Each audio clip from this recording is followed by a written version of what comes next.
Weird. All right, I'll call this meeting to order.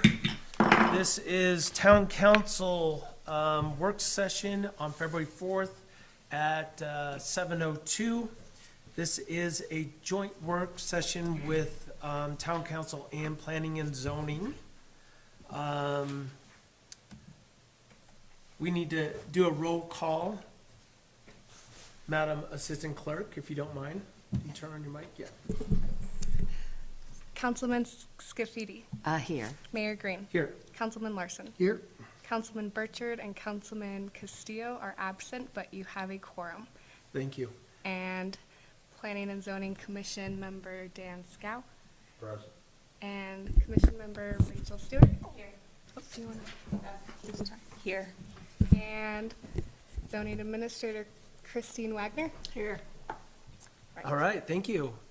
We might have some stragglers that come in. If they show up, then we'll count them as here. So I appreciate everyone coming and participating in this. We may have to shuffle some microphones around just because I want to make sure that everyone can hear at home and everything. But yeah, if we have to, we'll do that. Thank you. So we wanted to call this work session so we could talk about the changes that you guys have been working on for basically the last year, and see if we can answer any of the remaining questions so we can have our second and third reading of the ordinance and get it in place. Keeping in mind that we have a master plan that's going to be starting up soon. We want to make sure that we get these changes implemented, and then through the whole master planning process, they may have some suggestions on changes that we should be making to the land use development code. So, yeah, we just wanted to go through the list again. The first thing we wanted to do, though, is to go through Muni code and make sure you have access and you understand how it works. And this would be good for you, Councilmember Scafidi, as well. Let me see if I can. So that's the website? Go back, yeah. Okay, so this is Muni code. Okay. So you go in and, of course, you'll log in with your new login that you just got. I would think one of the first things you do would change your password, but you guys can do whatever you want. So you come over here on the left, meeting list, and then you may have to change the date to capture all of the upcoming meetings. But you will see the town council special meeting that we just finished up is on here. And then this is our current meeting right here. In my opinion, the best way for you to look at everything is to click right here, this HTML packet. If you click that, then it brings you right to the agenda. And then there's hyperlinks to all of the information here. So, for example, I'll click on this. This is the suggested changes that this long document, whatever it is, 100 and some pages long, that we're going to be going through. These are the updates that Christine has been working through. It's all color coordinated and who's made the change, what suggestion, all those things. And then I think there's a lot of will and shalls, so we changed it there too. yeah, you'll see, Rachel, that based on advice from our attorney, we made a lot of changes to wills and shalls, to be mays and shalls, to be, I don't know. What's the reason behind that? Just so we're clear, do you mind turning on your microphone? Shall is an imperative. May gives you an option. Yeah. You don't have to do it if it says may. And then we also changed a lot to will. Yes, So- that's an imperative. Yes. So we are going to imply our will on these people, I guess, is what you'd say. So anyways, back to Muni code. You can go on here. You can find all of the old meetings agenda. You could actually, if I'm not mistaken, you could look for just planning and zoning by clicking right there, planning and zoning. Just your meetings would come up. So if there was anything, the minutes aren't on here though, right? They are after I publish. Okay, so you could go back through all of your old planning and zoning meetings and look at the minutes from those meetings as well. We also have Alpine Tourism, Travel and Tourism on here, Town Council, and then we will be adding the Design Review Committee soon. Also, is there links on here to the YouTube? No, Okay, not on there, no. is that a possibility in I any believe way? so. Okay. You can add it to the beginning of the agenda. But then, Of the minutes, maybe, or, yeah, you could do that. okay. That's not that important, but if, for example, Rachel wanted to go back and look at, any of the meetings, if she went back and read the minutes, she could, it would be nice if there was a link. So if we could figure out a way to do that. Not imperative, but it could be helpful. It might put her to sleep. Light watching. No, just, we'll put her to sleep just reading through some of this stuff. But anyways, does anyone have any questions on Muni Code and how this works? This is something that we've been building up to. All of the documents here you can find on our website. This is kind of our internal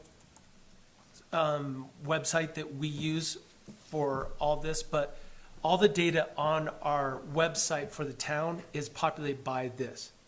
So it's important that you, I think, start to use this and understand where your information's coming from. And then you'll be able to reach out to Christine and Sarah if you don't see something, or, if there's updates to your agenda, for example. Is all of our email correspondence going through this? No. Okay, so that's on a totally different Yep. program. Good, Yep. thanks. Keep in mind, all of your email correspondence is public information. And if, as far as open meeting laws, you, basically, since there's only 3 of you, if 2 people are in the same place at the same time, discussing town stuff, then that's technically a meeting. So you need to be careful about that. If you're just at the grocery store, you don't need to avoid each other, but just be real careful don't be in the grocery store discussing zoning changes. Dan, I know you do that, so. I break all the rules. Did you have something to add? No, don't do like some people in Utah would do and have like 2 people there and then switch one out. That's what they do in Utah, huh?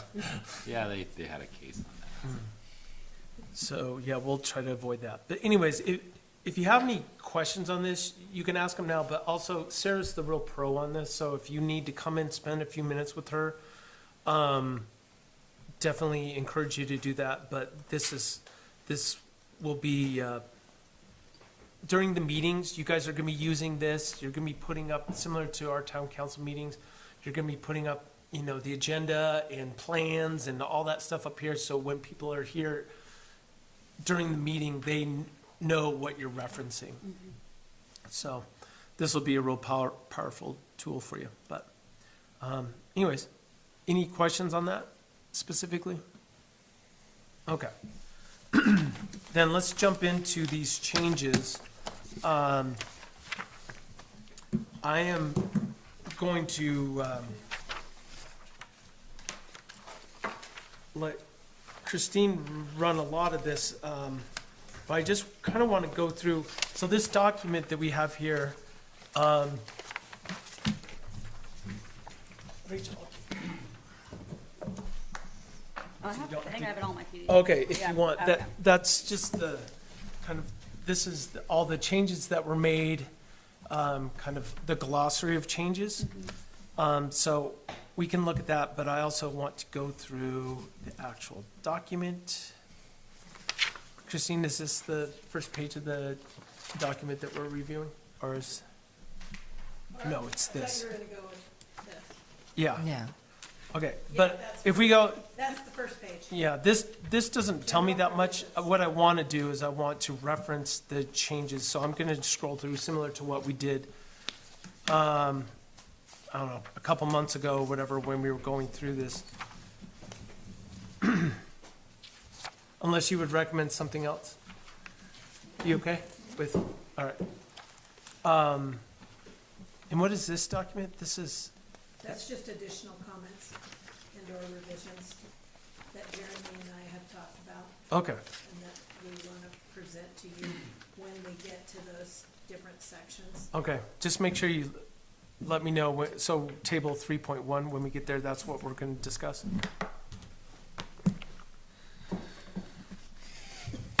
Okay, so I'm just going to scroll through these changes. If anybody wants me to stop on anything specific, just let me know.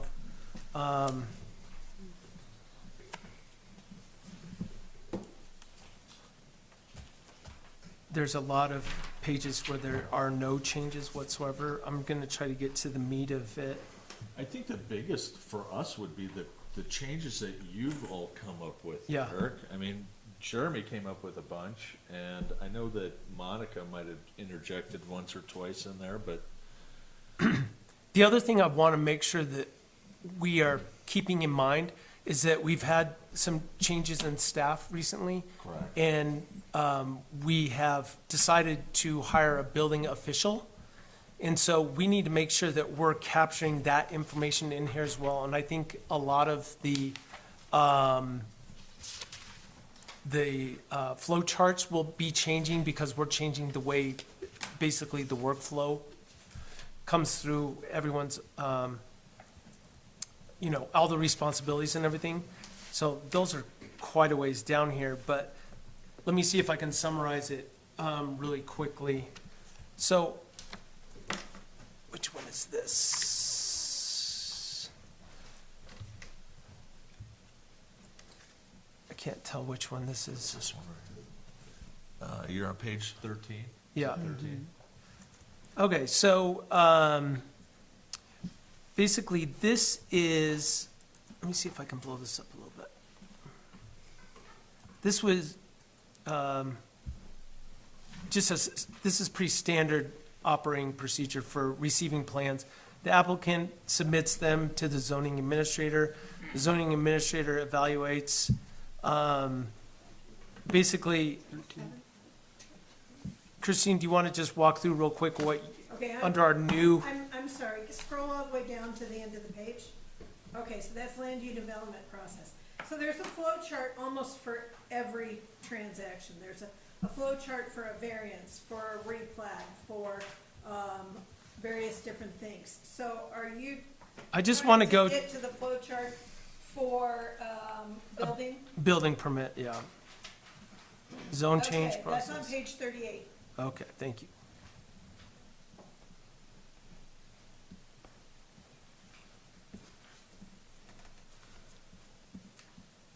Oh my gosh.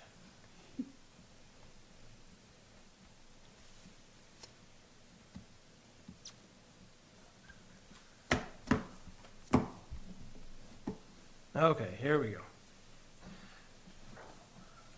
Okay, Okay, so that gives you an idea of when permit applications come in and how they are looked at and how they are processed. so the changes we're going to be making is basically the applicant submits a set of plans. And then the zoning administrator is going to have an internal checklist that we need your help developing, but they've been working on it, basically. But it needs to have the handful of things we need to make sure we have. If it's a residential, they don't necessarily have to have the site plan, whatever, Dan, your site plan. If it's commercial, it's gonna have the site plan, all that stuff. They're gonna have their checklist to make sure it has everything we need. If it does, then it goes to the building official and they start the plan review. If it doesn't, then it gets kicked back and then basically has to make sure we have that information, then it gets goes through that process again, it goes to the building official. The building official has approximately 30 days to review the plans and come back with any suggested changes, any questions they have, anything like that. If it gets approved, there's no questions, then it basically goes to, at that point, it goes to you guys, And you are basically looking at, does it fit within the zoning? And as long as the building official is fine with all the plans, make sure everything's there, you guys are looking at the handful of things that you guys are gonna look at, you know, as far as you're gonna look at the zoning, whatever, did they pay their fees, are they up to date on some of those things? And then as soon as you guys vote on approving it, then it's still up in the air, but someone else is going to be responsible for giving them their building permit, whether it's the administrator or the clerk. It's likely to be the town clerk. The town clerk is the one that gives all other license and everything through the town. So then the building official, once there's a building permit, the building official is responsible for working with the contractor to schedule all of the, you know, inspections, and they're in charge of that whole process. So it takes a lot of the onus off of you for having to look at plans and know every detail, everything. That's the responsibility of the building official. And then once they basically come back and say, they give the certificate of occupancy, and then same process, the clerk or whomever actually gives them the certificate of occupancy based on approval from the building official, and then, yeah, they're down the road, they've got their certificate of occupancy and everything. We, the planning and zoning, can make changes to this document. That's why we're here, All right. yeah. So I'm just gonna put this out here for the last time. You can't inspect something you don't have a plan for. If you're gonna inspect plumbing, you need a plumbing plan. If you're gonna inspect mechanical, you need a mechanical plan. You also need that for electrical, you need it for across the board. So we need all of these documents in a set of plans with, so we don't have it happen again, like just happened with the house that we had to pull back off the radar. Every house needs to have a plot plan with its house in there with all of the corners labeled, so we don't, so that mistake never happens. That's what happens when houses get moved and they're into setbacks. That one piece right Yeah. there, that's what I've been trying to tell you. That would be part of the checklist, the internal checklist. Correct. If we don't have whatever the Correct. checklist is, it doesn't even go to the building official. But we can create that checklist with Christine, Yep, right? And you've Yeah. seen plenty of Oh, this. absolutely. Yeah, so Yep. she's gonna be a great resource. yeah, yeah. And just so everyone knows, Rachel served on planning and zoning in Jackson for a couple years, is bringing a wealth of knowledge, so we're gonna definitely lean on her for a lot of things to get us up to the modern day. But, you know, for example, like, if you tell the building official that we need that, then it's his responsibility to make sure that he's got the plan to inspect it or whatever. Well, it's also in the checklist that she's gotta give Right. the applicant, Yeah, right? yeah. So So that's. we'll know before it ever gets Correct. there. I'm It'll just get saying, kicked it's out. time for us to really iron that out for her, so she can just say, here you go, it's Yeah, done. and it's very black and white. If we don't have it, Exactly. Go yeah. away. And it's gonna, Ex- so those are some of the changes that we have to make sure we make in this. Mm-hmm. So we can have like our second reading, and it may not capture all that stuff. I think there's gonna be a lot of work updating flow charts and responsibilities. I'm not pushing, like, if there's too much work to get done before the February meeting for the next reading, then we should just wait until, you know, March, but I wanna keep the ball Well, moving. we can still make one final change, like, if we get ironed Before the through 3rd. 95% of this, and we have those one or two little straggly things, we can still change those before we make the third reading. Absolutely. Correct? I just wanna make sure that any changes that we're making, people have plenty of opportunity to, suggest. So, any questions on that process? Go ahead. So just question for clarity, as the process goes. So applicant submits the application to the town. If that application is complete, all boxes are checked, then it goes to the building official. Yep. The building official is the one now who'll be looking over all the plans. So the electrical, the plumbing, structure, yada, yada. Yeah, yeah, yeah. If all those are in check, box check, box check, box check, then he approves it, and then it goes to P and Z. And then P and Z, they look over it and do their process. Did it meet zoning? Did it meet the LUDC or anything else, snow load, Yep. all that? If it does meet all of that, then you guys check all those boxes, that's good. You vote on it. If the vote passes, then it goes back to the building clerk. And then she coordinates with the building inspector, official, same thing. So they're coordinating as the new official is checking the boxes, making sure the work is done correct. Once the project is completed, and the building inspector is satisfied with the structure, then they'll sign off on it. And then that goes, would that go back to P and Z? Because they've already voted on it. Nope. So that goes back to the building clerk. Yep. And then she will then issue an occupancy certificate of Certificate of occupancy. occupancy. Yep. So, and again, we haven't figured out exactly who's signing it or who's the, but an official at the town is the one that's gonna be signed up. The Is advantage she of, gonna take the money? Is she gonna take the money for the building permit? Take the money and run. Yes. so we're still trying to figure that process out, but that's Yeah. likely going to happen on the front end. And the application will be done online. You'll go on our website and you'll pay all that up front. And I will tell you right now, building fees are likely to go up, just so everyone knows. So Yeah. Well done, young man. we're outsourcing a building official who is taking all the responsibility that the town used to have. So we're outsourcing that, and they're gonna take the responsibility, and, I don't know how much they're going to go up. We need you guys to help us with that.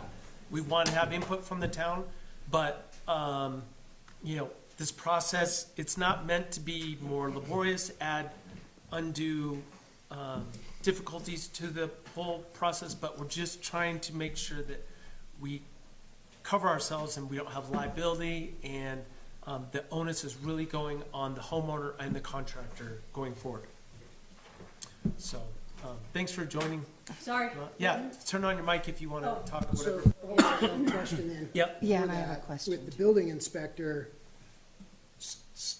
the inspections will still be, it will still be brought on by the town. No.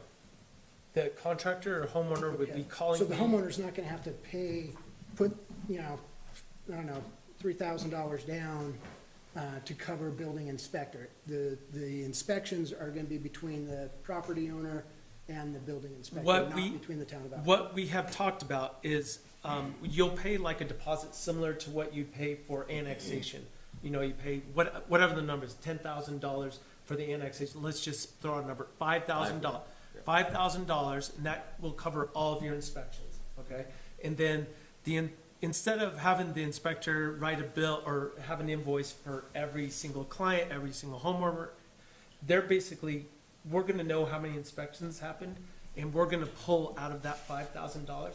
And if there's, Kinda like an escrow account. it's an escrow account. So if there's extra money, you didn't use all the money, the town of Alpine will cut a check to the builder, contractor, homeowner for whatever is remaining. If at any point they've had re-inspections and the process is That's it. coming back several times, That's the one. then we stop the process, everything's stopped, you give us another deposit, whatever is deemed reasonable at that point, and then your project's not moving on until we have that money. So, we're covered from that standpoint as well. So, and then, the clerk and the treasurer does not have any problem like keeping track of that and writing checks. It's not that laborious for her. So that was the question I had. Is it easier just to go direct? And he was fine with it, the building official was, but it just seems like the process is just more streamlined, easy for the people in the town, if we do it that way. Go ahead. So I guess I'm gonna dig into this, but as far as fees go, so what fee are they putting down that's non-refundable? So say their project gets shut Well, down. that's the building permit. Okay, so how does that work?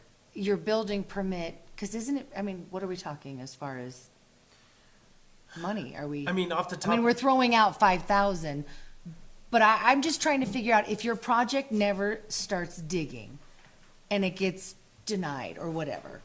Well, then you're not paying the inspection fee yet. Well, you wouldn't be paying the inspection, but what fee would you be paying on the front end? I'm just trying to figure out the front On end. the front end, what you're paying is you're paying a base rate, okay? Okay. So for your commercial building, you're paying $1,200.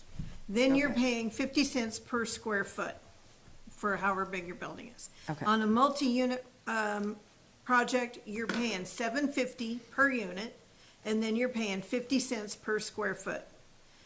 On a single-family residential home, if you're gonna do a garage with it on the first go-around, it's $750, and then it's 25 cents per square foot. And that's just on the front end. That's on basically the to get front the end. Permit. That That's- covers that us, Is what you Okay. have to pay me To do the to work. hand me your permit. okay, and Okay. that also, the reason why it has to go up is that has to cover the plan review that we're getting by the building official. So I think it's likely just to double. Off the top, it's more likely just going to double. So that would be almost $6,000. No, you're gonna pay $1,500 to get the Well, you're building- 1,200 plus 50 cents per square foot. I mean, just round up, let's say it's $2,000 to get the permit. Okay, well, I was doing 4,000 square feet, so. Wow. I'm thinking big, people. Let's think big. Okay, so again, though, that is a non-refundable fee that whether you get approved or not, Yep. that fee is just gonna sit on Yep. that table. Okay. Yep. I just wanna make sure people know that. That's a, Yeah, and So, honestly, same you're thing not, with your water and your sewer connections. and that's the big So, one. and then, Yes. but that's based on a different ordinance, so. But that's on the front end as well and non-refundable. So you can be hitting 15 grand in non-refundable fees, yep, okay. If not 20, okay. yeah, because it's like 9,000 for It's 9,000 for a sewer connection. Yeah. water is. For a no, one ERU, Yeah. if you're multi-unit, then it's Goes up from there. based on that. So I guess I want to ask, is that I mean, I'm going to pick your brain a little bit. Is that normal in Jackson? I was gonna It's say cheap, it's okay. more expensive. Well, no, and I know everything's more expensive in Right. Jackson, but I guess it's if P and Z denies it or we deny it. Yeah, you don't get your money back for not submitting something that's good enough to pass. Okay. You know, I mean, But the water and sewer as well, up Well, that front? also goes with, if you're, let's just say, you sell someone the land. Yeah. And they come forward and they're gonna have to, they wanna develop it, so they're gonna have to pay the ERUs. Yeah. And, you're gonna have to pay that. Oh my As- gosh, it's and not then- about paying it. What I'm trying to just, and this is, I'm just figuring out the stop gaps of small business owner wants to start a business. So it's like they have to come to the table with these fees. They bought the land Mm-hmm. or whatever. They're paying for water and sewer and their project may not even be approved. Correct, but those can travel with the land. If it's sold, they would be buying the, But most would hookups. be, yeah, paying that hookup themselves. yeah. If Yeah, the then- project failed and it didn't move forward, then they would be able to, it Okay. would go, turn the mic. It would That's go, and then it resold or whatever. I mean, basically, it's more valuable because the Yeah. hookups that go with that. piece. Okay, and I'm pleased, this is like the frugal side of my brain of someone investing in the process. And then if that was to not go forward, Costs money to do this. oh, no, and I'm not Yeah. I'm not I think- doubting that. I think the thing that is becoming real apparent is that we want people that are serious about what they're bringing You're to right, the and table. I'm not right? saying, I'm not trying to give this, exit plan. I think that's how my brain works, 'cause that's my job, Yeah. is exit plans. But, okay, so that helps me understand it. And then as far as, and I kind of want to ask Jim this, the arm of liability. Because what as far as building inspections, this becomes a contractor, an outside contractor. And they will have to have their own insurance. Okay, so they'll carry their own E&O Yep. and all of that. Okay, Yep, and the building official that we've already appointed has all that, is a structural engineer by trade, and Okay. also is, has certifications for commercial inspections, and is getting his residential. Commercial is obviously kind of above and beyond more difficult. The residential should be fairly easy, and he should have that within a few weeks. Okay. So. Will we announce him very soon? We already have announced him as voted on appointed, last meeting. we appointed Oh, him at the okay. last meeting, but, yes, he, I missed that. yeah. Very qualified, Okay. so, yeah, we're kind of excited about that. Any other, That's the key word. He's qualified. Yes. So Shay, I Yeah. just want to bring to your attention, in Yeah. the utility billing ordinance, which I'll get you a copy of. Yeah. It has the breakdown of what Oh, the water connections are, and then the sewer connections, and then on the exhibit A, it gives you the breakdown if you're a multi-unit. Okay. In that ordinance, it also stipulates that you have to make your connection to the stub in the street within 2 years. Okay. So, So that's part of the dynamic. right. And then impact fees, when that study is complete, will be another, totally separate ordinance. I know, totally separate. I'm Yep. not trying to combine, But but it's gonna get slid it will be part of the cost of doing business. Okay. Yep. Any other questions on that process, how it should work? That we are really gonna have to dig into the fees, and, there will be a chance for people in the public, especially like you, Brett, to give us your feedback on that. We're not trying to fee everyone to death, but what we're trying to do is cover our costs. We're not making money on this process, we have to cover our costs. So, we're really digging in with the building official and with Christine and making sure throughout the whole process, we know how many hours it's gonna take to do everything. And, I hope that you guys are happy with, taking some of those responsibilities of going page by page and being responsible for finding things off your plate, because, I just, that's not our intention. It's kind of above and beyond the call of duty, so, It needed to happen though. yeah, it's, It really did need to be revised and looked at. yeah. So I hope that we can, really work through these things and make sure everyone's on the same page and keep this process moving forward. Anything that's currently in the pipeline doesn't necessarily, it's not affected by this, but this would be anything coming up. That's why we want to try to get it done by April, so anything that really happens for the building season, we have that captured. As far as specific other things, the only other thing I wanted to talk to you about, and then we'll go on to Councilman Larson's, is right here, construction activities. I've talked to a lot of people about this. Sorry, what page is that? Sorry. 45, thank you. I just looked at that. I don't know if this is the only place where this happens, but this also goes kind of hand in hand with the noise ordinance. I am not a fan of 7 to 7. Yeah, I agree. To be honest. Will you turn on Yes, your- sir, I'm sorry. Yep. To be honest with you, I was just discussing this with my spouse the other night too, is, even like tonight, Canyon was closed. If it's summertime and I still got crap to do at the house, it's gonna be after 7.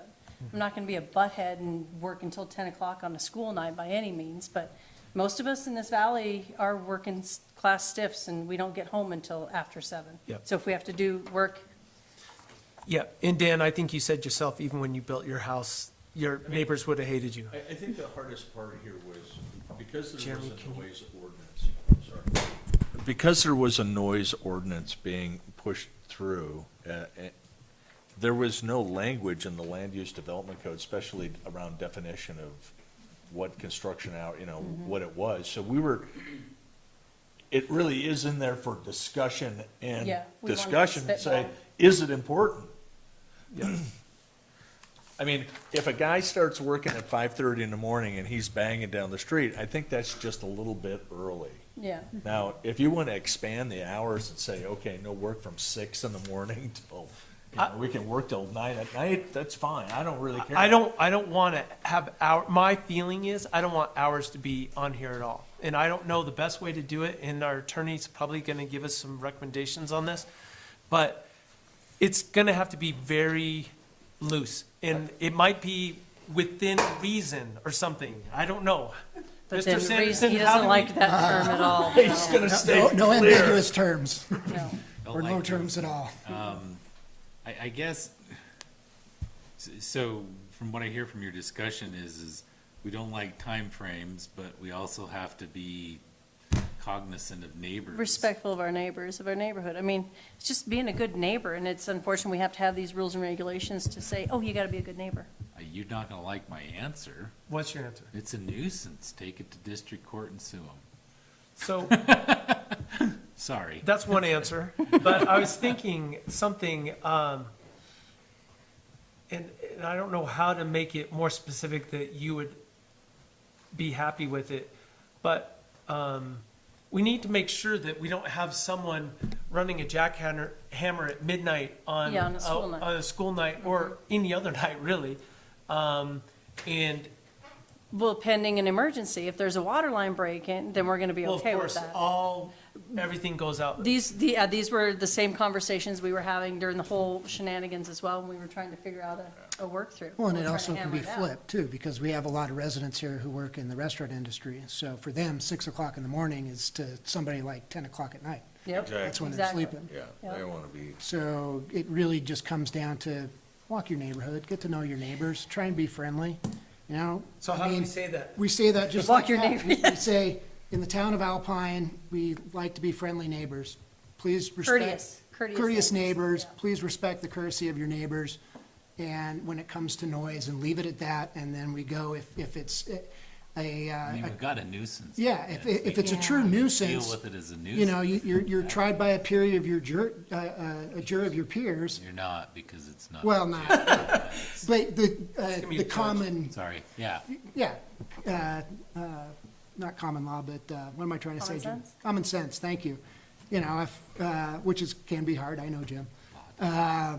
But that, we can go that route. I guess you could just state a statement of respect for neighbors, or however you want to put that. And Alpine, say, town of Alpine values respect for neighbors and courtesy. Right. I mean, can we put it in this same spot to say, you know, Do anything we You can put it in that same spot, and I guess we could refer to the nuisance ordinance. Yeah, that's not a and bad say, idea, actually. You know, if you're bothering your neighbors, you could be subject to penalties under the Alpine Nuisance, nuisance. ordinance number, blah, blah, blah. I'm good with that. I say How do you just do feel? that and keep moving. I think that's Yeah, good. I think that's the easiest way. But then you don't have, I guess, you can have oversensitive neighbors and whatnot, but I'm an oversensitive. So Christine and Sarah, I guess what I would do is change it to construction activities timeframes or activity timeframes. And then,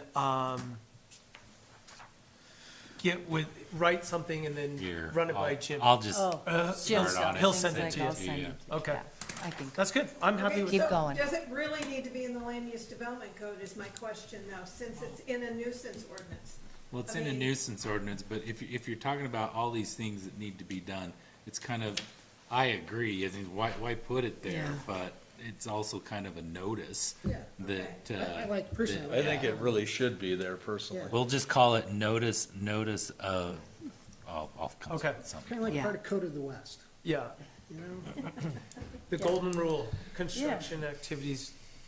it doesn't take Reference the much. golden We rule. all do that when we work on our own houses. I assume all of us 100 here years think ago, it when would we have been work on handled our with a houses, we bullet. let each other neighbors- I feel much better about that, so thank you. We'll rely on Jim to come up with something. But I do think it should be in here because we're going to reference it with the noise ordinance as well, so. Anyways, that's really kind of the major things that I wanted to discuss. I think Jeremy. Councilman Larson, should we jump into your questions now? Sure. Okay, so I've got table 3.1 up here on the screen. And then at some points, I also want to get to Brett Bennett, and we need to clarify what section that's in, and we want to talk about that. We'll get to that next, Brett, but I want to talk about Councilman Larson's concerns. Where am I? Can you show me what page 3.1 is on, please? This is a separate, That's a separate Yeah, one, Mo. but I wrote Hang it in on, my book. hang on. Okay, While sorry. she's getting on, I'm gonna be right back. okay. I know I wrote it I down have in it my as book. page 144. Oh, geez. I mean, again, this is according to the PDF, it says It's page 144. 40, Oh, thank you. oops. Mo, it's page 62. Oh, thank you. That's what I need. I did not print that out and save it. I tried to just print out what I, That's 46. specific to MRC district, Page 46, you said, I'm sorry? 56. 62. 62. And then we're also gonna Why does it reference say page 140? 66 for commercial. Why is it saying 144? Just the way they scanned it? I don't know. Okay. And I, oh, let's see here. There we go. Set. Hello. How are you? There it is. You got down there. Yeah, I changed it in my book. I didn't print everything, all of this out. I just wrote it down in my book. Pardon me. Thank you. Well, now that you're here, we'll just start over. I guess. perfect.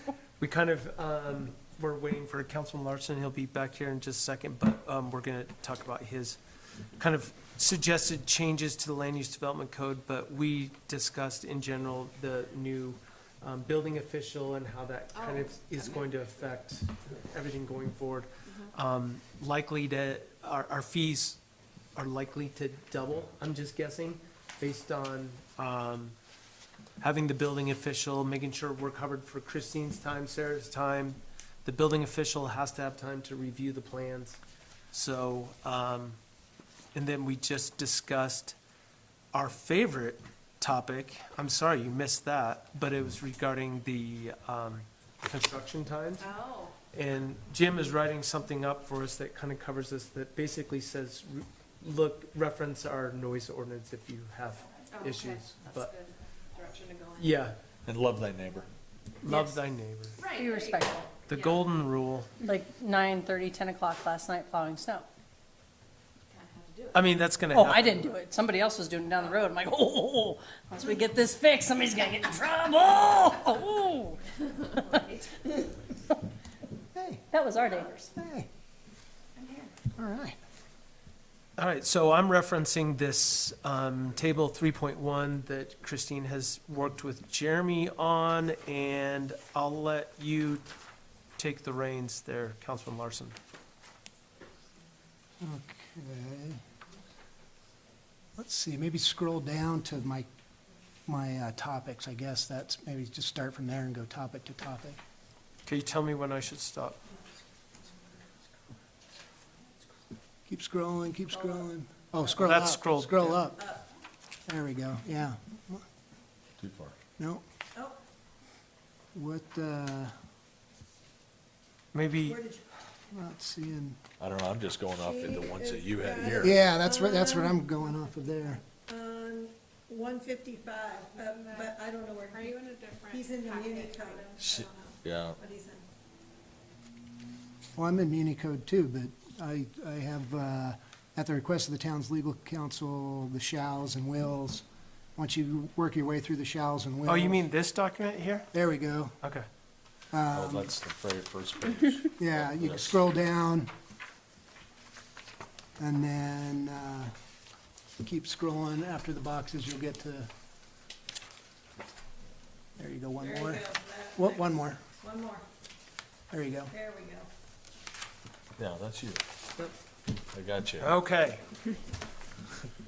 Go for it. Okay, so, number one, when reviewing the LUDC, specific to R1, just have a conversation, review with the mindset that codes are for the overall town of Alpine and all its diversified citizens. This includes folks who want strict building guidelines and those who do not. Health, safety, and welfare should be our guiding vision. Example, adopting IBC and fire codes, setbacks, snow load, and storage, development, minimum, maximum per acre, building height, STRs, et cetera. The town has several HOAs for stricter building options and opportunities. So where that thought came from is when color schemes and and landscaping and different things came about. And that was what I'd want to have a conversation on, because I get, if an HOA, if you want to move into an HOA and it has an architectural theme, great. If it has a color scheme, great. Landscaping, great. But the town is not one big HOA.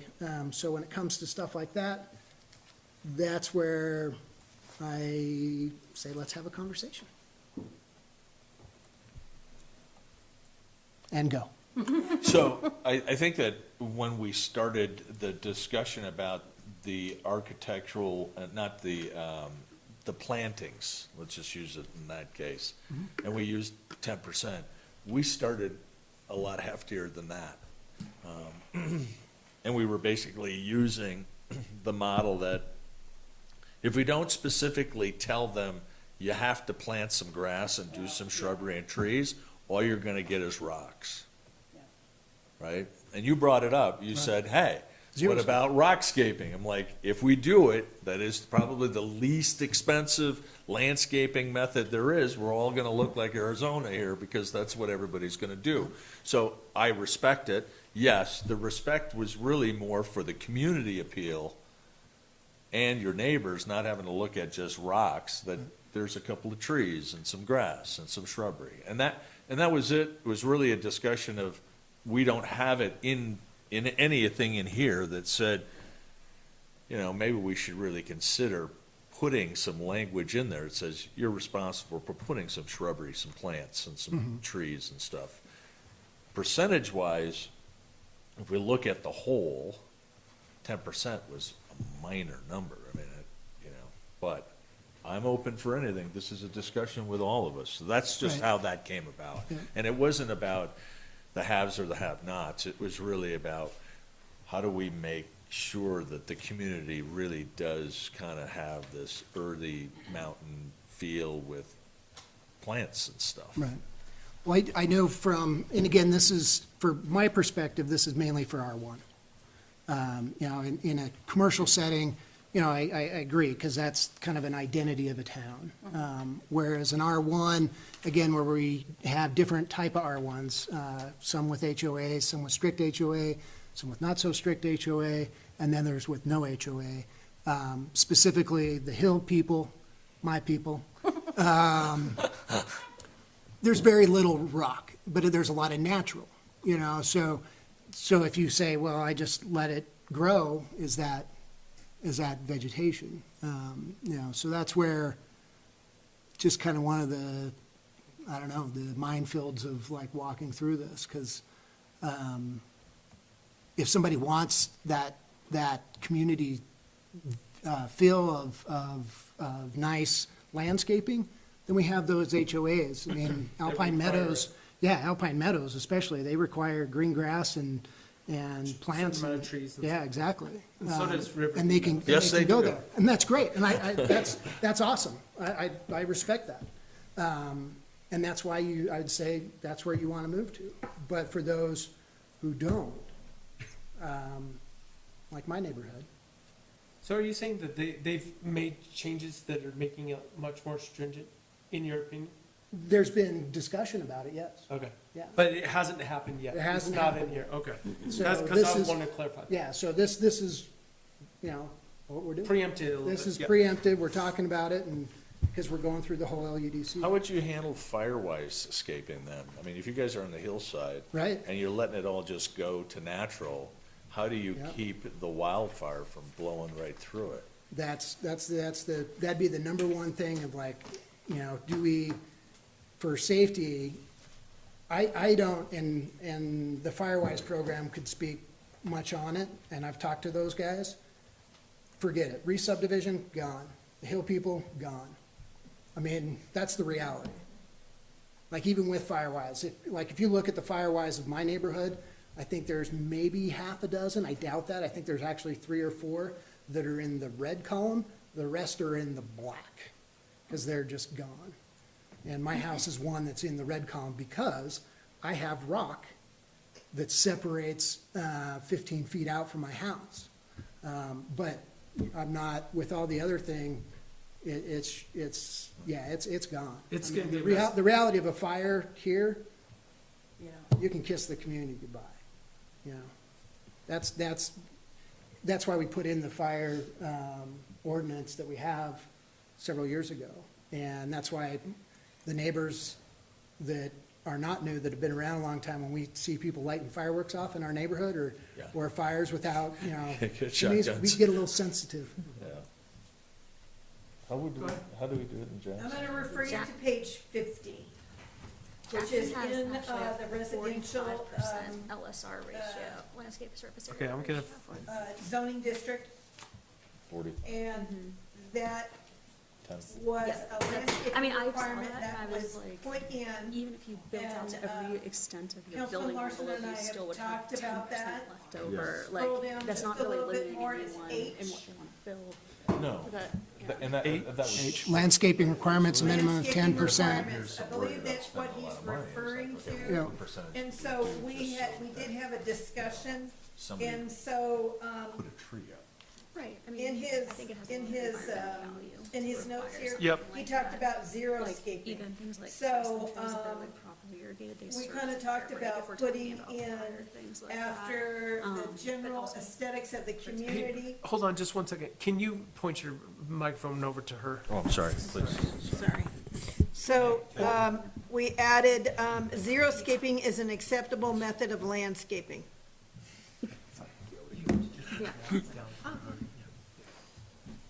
I just want to make I sure coulda that, jumped up. that tens of people at home get to this riveting conversation, they get to hear it, but. Go ahead. Xeriscaping. So to add that in there as an acceptable method of landscaping. And then we also added that in the definitions as well. And as then zero we, scaping. that was already, I believe was already in there, but yeah, it's in there now. Yeah, it's Maybe- definitely in there. maybe- It is definitely in there now. I double checked it last week. Okay, is it in Yep. red? I think, in the I think definitions. xeriscaping is a little risky. I think this is kind of what they're getting to, but literally someone buys a piece of property, may even have trees on it existing, and they take everything down and just put rock everywhere. Mudrat, you know Mudrat? You remember Mudrat up in Jackson? Weber Drilling. Okay, So it's a house in Cottonwood Park. And he came with flagstone everywhere. Because it was the one thing that it didn't say he couldn't do. And it's, unfortunately, he's the only one, and every neighbor stands there and looked at his house. Now, he's long passed, but that's still there. he's also in an HOA there, and you would think that probably would have been Absolutely, covered. would have thought they would have caught it, but they I didn't. think we are in this kind of position where we're weighing the options, like being way overburdensome, and then like, In being Jackson, too it's lax. 45%. That's what the side conversation we were just having. 45. The LSR in Jackson is 0.45. So that means like 45% of your site has to be pervious surface. So, I mean, 10% think that would is a non-number. It's really just enough, a tree and a shrub and. I say, sorry to interrupt you, I guess I don't feel like you should have to live in an HOA to count on your neighbors to not have their yards looking awful or like letting them be overgrown. Having a landscape requirement is environmentally friendly, not just from the standpoint of like planting trees is good for the environment, but like properly irrigated aspen trees can also serve as a fire break. If you maintain your lawn, if you maintain whatever you're doing to your landscape, that is also insurance against fire, if that's a risk that we're talking about. how do you feel? You live in the county, right? Is there any requirements whatsoever in the county as far as, No, okay. no. I'm just, for the record, I want to make But I sure. wish there need your was, septic. I Yeah. guess is my point. Well, and on that aspect too, we also can't expect somebody who just spent $500,000 to build their dream house here in Alpine to spend another 10 to 15,000 on trees and grass and everything. And if they want to use the natural grass that we have here and they want to water that and get that going, which is what most of our lawns were when we all started in our early 20s in our new houses, right? So we got to keep that in mind as well. We definitely want to make sure and have that positive growth, but also not make it so stringent for somebody who's it's not- starting out. it's not stringent. So 10% I think is reasonable Yeah. for sure, but to ask somebody to plant all of their backyard for grass because we wanted to have, just for an example, like the 45%, that is ridiculous. Yeah. And that's so much I extra definitely work. don't think we were Yeah, advocating no, for that. No. I That didn't was say the- you were. And I think we just- started that at was a 20, and then conversation. it was all this, and I went, well, go to 10, just, So, let's and get I- some trees, Yeah, I some think shrubbery. 10% is definitely something that's more feasible, because you can get, gosh, I think you can go down to the Forest Service and get a $5 permit and dig a tree up from the Yeah. forest or something like that and plant it. It's I not that may- easy. I I've done may have 4 may or of them. not- It's not that It's easy. not. I may or may have not brought home a few buckets. I still and have 2 that are trees, alive. Sticks in a bucket to try to plant. Yeah, I Okay, have I one want to take keep off. this conversation So- moving forward, but I appreciate, I think 10% might be a good place to start on that. Yes, Councilman I Larson, do you want to keep moving down your list there? Yeah. Nope. Can I Yes, please. interject here so that way I know? Are we scratching the xeriscape as acceptable method of landscaping? Man, I would still say xeriscape. We were talking about, conserving water. Yep. We're looking like, we're in the It's summertime, hit we and miss leach. in the summer. Some years we need to. Sometimes we have to go through the even odd systems for our watering our grasses here, because it's a drought year, so. So xeriscaping, we'd have to look at the definition of that, but No, well, I mean, it's kind of like a Zen garden to me. we have that here. I'd rather So see it's- that You'll than be brown spending a lot grass. of money on a Zen garden, Well, I know. so. That's why it's an Okay. effective Is use it, of is landscape. it this one, xeriscape? yeah, it's with an X. It's Xeris. It's spelt with an X, yes. We have a landscape architect with us here, so let's make sure we're saying everything right. I know. But the definition is, On 139. yeah, landscaping method that makes routing irrigation unnecessary. It uses drought adaptable and low water plants as well as soil amendments such as compost and mulches to reduce evaporation. Does that seem like a It good? uses plants. It's not just rocks. Yeah, Yeah. I was gonna say, I think that is a pretty good definition of it because it is including the fact that you have to plant something. You can't just be like, here's a bunch of rock and this is my landscape, you know? Right. You have to A take big it dirt back to- rock pile, yeah. Yeah, it's focusing more on It's a berm. using plants that are not gonna require excess irrigation. Okay. And do, like, So it doesn't mean just rock, because when I hear that, I think of just rock. So, Yeah. okay, I'm totally fine with keeping that in there. yeah. Yep. Okay, now I have to go back to whatever page we were on. Christine, are you good with this, boss? Yep. She's gonna be fine with whatever we, Yeah, but she's trying to write and keep up with our oh, shenanigans. well, that's so, why yeah. Sarah's here as well. Let me know when you're ready for me to move on. I'm ready, go. All right. Now here's the big one. Are we on 2? We're at number 2, the big one. Short-term rentals, otherwise known as STRs. The LUDC mentions bed and breakfast, B&Bs, several times and defines the term. This is outdated, and I'm not aware of any defined B&Bs in the town of Alpine. However, we have many STRs. In my opinion, STRs take away inventory for family housing and long-term rentals, thus diminishing what could be a thriving community. And I more speak specific to R1. Is my biggest concern with STRs, is in R1. It's not mentioned anywhere in the LUDC. It's not defined. It's outdated, my term, and like I say, there's no, as the definition goes for bed and breakfast, and for those who don't know, the definition for bed and breakfast means somebody is living on premise and renting a room out. So the owner is always on premise. Whereas, as we all know, in today's Airbnb world, VRBO world, not only owner is not on premise, but the trend now is you have not individuals buying homes for STRs, you have corporations. And that's part of corporate portfolios that's creating it. And So how do we limit it? What's your suggestion? so my suggestion is, I don't know, we dig in, we see what others are doing. I personally would be as strict as say, we cut it off for any future STRs for R1. Those who have it, they get grandfathered in. STRs can go to R2 or MRC. But that's a pretty strict cutoff.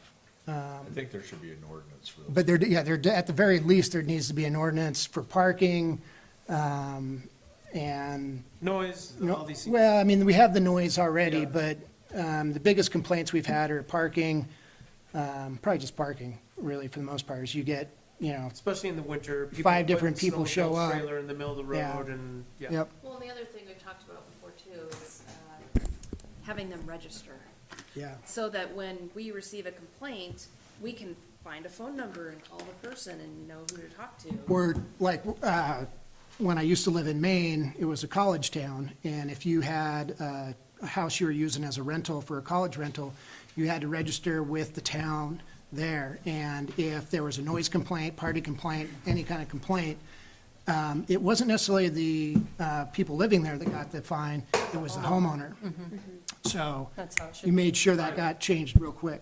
I've spoken on public record many times that I think we should institute some sort of ordinance that really tries to limit them for one, and also has some sort of three strikes you're out situation. It's not difficult to figure out who's renting their places in the area. A simple search on VRBO or Airbnb will tell us that. And they need to get a license of some sort to be able to do that. And, I mean, at that point, I don't know, can we limit the amount of licenses we give, Jim? You can. Okay. Yeah. But you gotta have a rational basis for your limitation. Okay. And I'm gonna speak against it. So I'm just on the other side of property rights and self-policing, in the sense that I know several VRBOs in town where they rent out their basement and they live on the upper section. So I don't think we're as rampant with corporate ownership of VRBOs here. I do think nationwide that's a trend, but I know HOAs either limit it. That's kind of like, let's let the HOA limit it, if that's the What dynamic. about parts of town that don't have HOAs? The parts of town that don't, I think, again, you go back to a noise ordinance. So if a neighbor complains about this house, it's a noise ordinance. Then you're writing a letter to the owner of the home, and then you say, hey, if you don't have a property manager within this many minutes of your home, we are going to start fining you every time we get a noise complaint. But I think to limit what I'm allowed to do with my house, whether it's hard times for someone and the VRBO helps make their house payment when they can't, I think we're just kind of dabbling into, I'm gonna say, town policing that's an overreach. But I wanna respect both That's a good sides. thought. No, that's a good thought So process, I for don't, sure. and again, one bad apple shouldn't ruin it for those that supplements their income to afford to live in Alpine. And So- so I do think it's both sides. Yeah, so with that example, Yeah. that's a bed and breakfast example. Oh, Where well, the they're bed, living I see what upstairs. you're saying, Yeah. and I do see, and So, they're not with- not all like that, of With bed and course. breakfast, I'm fine with. If the person's, if the Yeah. person's living there, that's great. But, so, in my neighborhood right now, there's Well, you have a big one in your neighborhood. Yeah, there's several big ones in Pismo. at least six within my circle. And so I look at that as 6 homes that, you know, we're in a housing crisis. You know, our businesses here are looking for employees, they're looking for housing. There's opportunities for somebody to use as a rental. Now, they may or may not make as much money as a monthly rental, but it has, from the research that I've done, has shown over and over again that it diminishes the community. And then if we're looking at the health, safety, and welfare of the town of Alpine, in an R1 specifically, that's where I'd say, you know, it does. It affects the health, safety, and welfare of the town of Alpine. So does it for our- stay or do we kick it out? For my personal choice, I'd kick it out. You know, those who have it, they're grandfathered in, but for R1 specifically, then that goes. You said you had read somewhere that Airbnbs diminish a neighborhood? How is that? Because you have the turnover over and over You again. don't have a family You don't have the living there. family Yeah, unit. but you still have You're your not homeowner who's paying the property tax. and Well, he's- you are, but you're not having the resources, say, of Jenkins, they need lumber yards, so there's school teachers. It's not attracting the workforce. It's attracting, so essentially So we're opening you're it up. attracting tourists to come to You're, our town. you're but attracting they're not- tourists, right, and we have, you know, It's a I would slippery think we have it slope. right now, we Yeah. definitely have enough hotels and motels that could fill that tourist gap. I don't think And we R2, can. and R2. Well, then that's where we go more R2. But, I mean, that's why we're gonna build another big chunk of the extended stay. You know?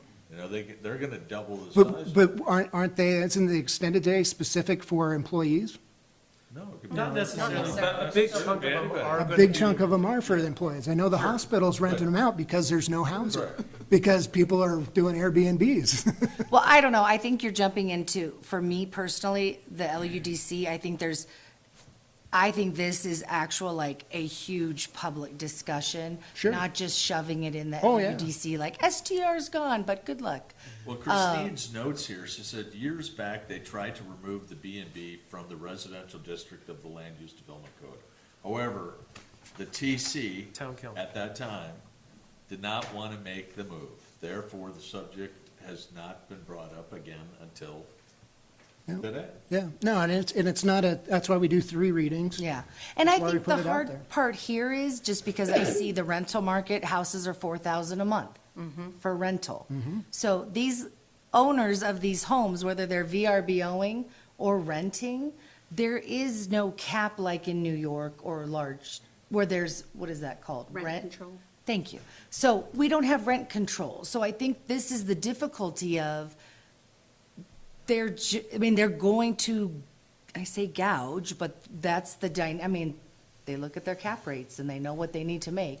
So I don't know. I just think we're going down this route of like, we could stop the STR, but we aren't stopping the housing crisis. I would say, if this That's- was Kemmer, Yeah. you really would have a struggle trying to get somebody to stay in your Airbnb. Yeah. We Well, are really- Nothing against Kemmer. We're nothing against, On the nothing record. against the desert. Yeah. Right, But right, right now, here- you're not. But here, we're blessed to have them because they do go out to eat. They Yeah. do Yeah. they go to Brolem's. Yeah. They fill up fuel. Yeah. How many times do they fill up fuel to put 6 sleds and they got that giant sled and they got 8, 10 kids Yeah. coming? You know, I think instead of limiting them, STRs, I think maybe trying to, whether it's this 3 strike you're out sort of thing, like, let's say you get 3 strikes, you have to, like, you can't rent it for a period of time, 6 months or whatever it is. Might be a good way to clear up some of the concerns that you have as far as noise or whatever. It's not gonna help the housing crisis. The housing crisis is gonna be helped by building more houses. And obviously, a certain percentage of them in the future are going to be STRs, so. Well, and even what Jeremy said also on making sure you have somebody on site or close to on site within 20 minutes or Yeah, other whatever. towns require it. So if Okay. you have a VRBO, you absolutely have to have a property manager who lives within 10 minutes, 15 minutes, So so that's that when there is a noise complaint to the town, there is a name on file if we start to get the same noise complaints So where maybe you, that's something we can We start visit there. to look into. I think that's a good idea too. We start there, we start with parking. yeah, I think all that is, I think Well, it's all manageable. I just think to take away that from an R1 status is just a tough, I think there could be a lot of backlash. I mean, and I'm not saying, I would look up, I'll spend time on AirDNA, look up all the different VRBOs, but I don't know, I would like to know how large it is based on how many housing units we have here. Well, and Just to even get any- percentages. I'll Let's try to do work some on more that. research on that one and come Okay. back to it, but I want to keep this moving Yep. forward. But that was a good conversation on that stuff, and maybe we'll just do some more research and figure out where we land on that. Next one, Council. Yeah, number 3, need to add or expand live work to MRC or create a new zone. Example, 3-story building where one can mix and match retail, restaurant with residential. And for future emergency departments like living quarters within firehouse. And Christine and I talked about this. Do you have the notes? I don't have our notes in front. It kind of, I got Came up all on- sorts of papers over here, Jeremy. I know. Rachel, in your experience, is there we- zoning the live work, or was it in like an MRC or something in Jackson? Do you remember? Don't remember off the top of my head, but I know they have some live work units in a couple of different spots in town. but I just can't remember what zone they're under. Yeah. Brett, do you have any information on that? I think that, the live work use is just allowable under MRC as it is. Okay. Yeah. So are you trying to Currently- expand that to Well, I think what it was it's not mentioned emergency, like fire, Oh. EMS, sheriffs. They put It's them not, anywhere. that's not It's not mentioned zoned in the for anything. MRC. It's like out in the middle of Lockhart's Field, boom. Right. There we go. I mean, it's, give me a piece of property and we'll put it in there. That's all they need. They need a piece of property. Right, so, but you're saying that for example, the firehouse, they're currently not allowed to have anyone living there? Correct. Okay. So how would we change that? Because that one seems like common sense. Yeah. What is that zoned as? Christine? Public, Is it public? public and community facilities. So to me, that seems like a real easy, obvious change. We did- To allow that. We did change that under a permitted use. So, section 3-207, if, I don't have the page Yeah. number, but it says, public facilities for law enforcement, fire suppression, and/or fire station, and emergency medical services and/or ambulance station. And then we incorporated with kitchen facilities and sleeping quarters as a permitted use. We did change it. Yeah, we hammered that pretty hard. So it has to be permitted though. It's a permitted use. So it's not necessarily, like, you're You're still gonna allowed have to. to do that, no. It's a permitted Permitted use in Okay. the public and community facilities. Okay, you don't have to If you get a have a special- structure there, you don't need anything special. Okay, You can have a kitchen there, and you can have sleeping quarters there. okay. Yeah, sounds like you guys already hammered that Yeah. one. Okay, And then that segued into, because that did do the MRC, and then that segued, it's not on here, into campgrounds, Oh, the RV RV park. park? the RV park. RV park into MRC. So, I think we have already talked about that, We did. allowing the RV park in an MRC zoning district. Currently, it's just specific to a commercial zoning district, but we want to incorporate that into the MRC district. And for Bud to go any farther, it had to be that with all of his development that he wants to do. Wasn't gonna say that. What's that? I wasn't supposed to say that? Well, it just needs to be in there. Yeah, it needs to be, But, so you guys got it taken care of, Yeah. okay. Number 4, variance. Need to come up with a new option for folks, example, quote-unquote, special use permit, define what it is and how it can be used.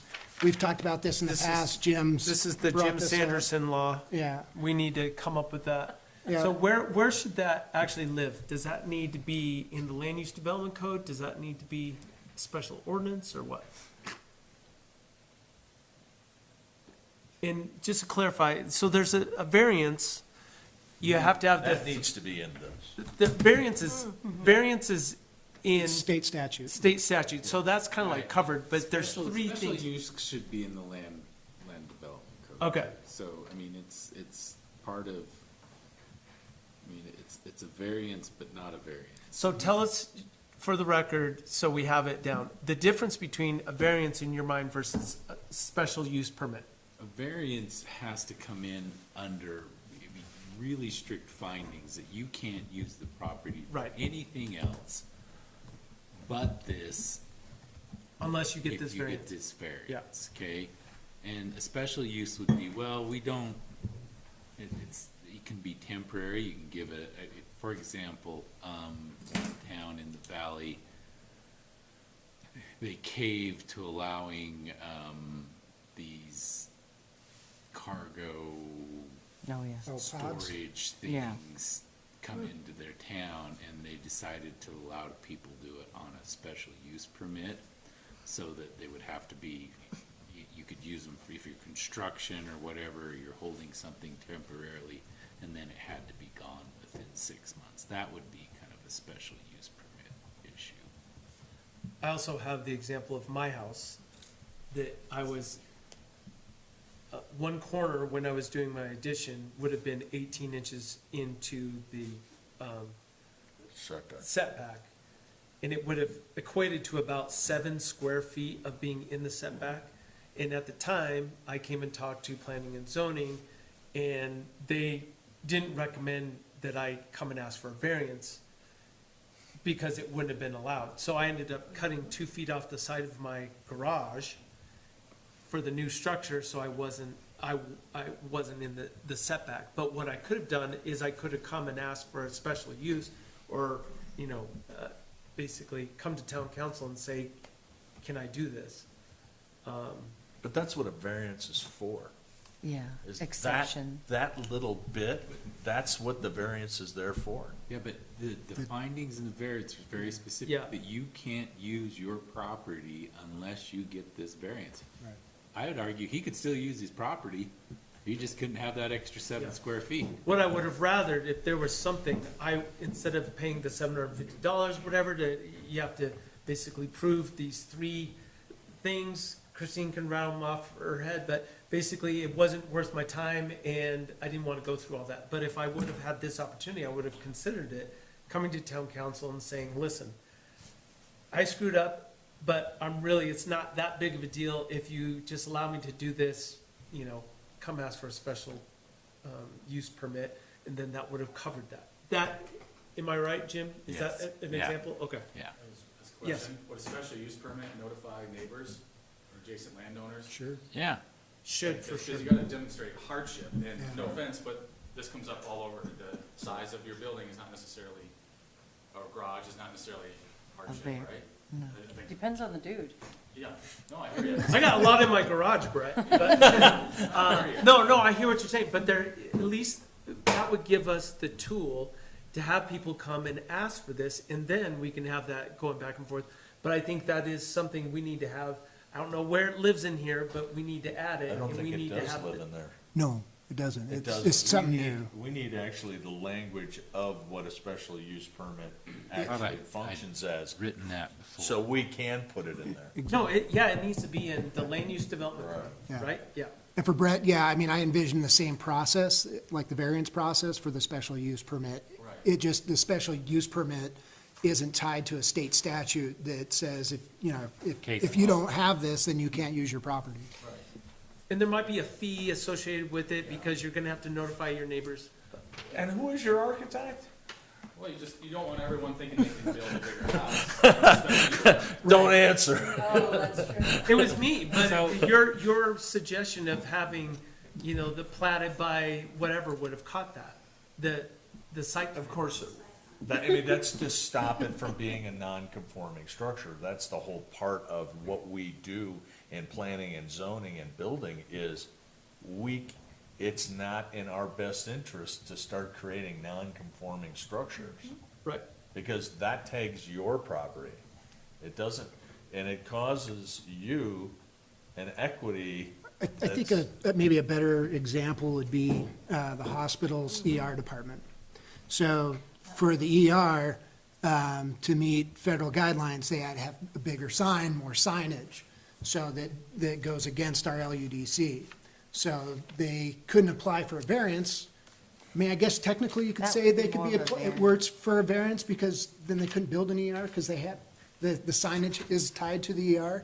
But this is where the special use permit would come in because by federal statute, they have to have so many square inches of signage that say emergency room or emergency that went above and beyond what you could actually have for the town of Alpine. That is a better, that's- I think we also, that's a great segue, we need to update the sign restrictions in here so it says that. point taken. Yeah, so, it's, See how much there is in here?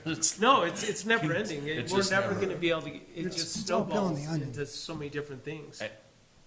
Yeah, not gonna say. Okay, let's keep moving. Jim, I'm sorry, Yeah, I thought Jim had a follow-up. I just have the language already. I just sent it to the mayor, I just sent it to Christine. It's ready to go, but the definition says a special use is defined as any use of land or property found to be essential to the land or property and not fundamentally incompatible with the original zoning requirements. not original compatible with the original zoning Fundamentally. fundamentally. Uh-oh. I know, I was looking, it's like a home-based business in a residential area. Right.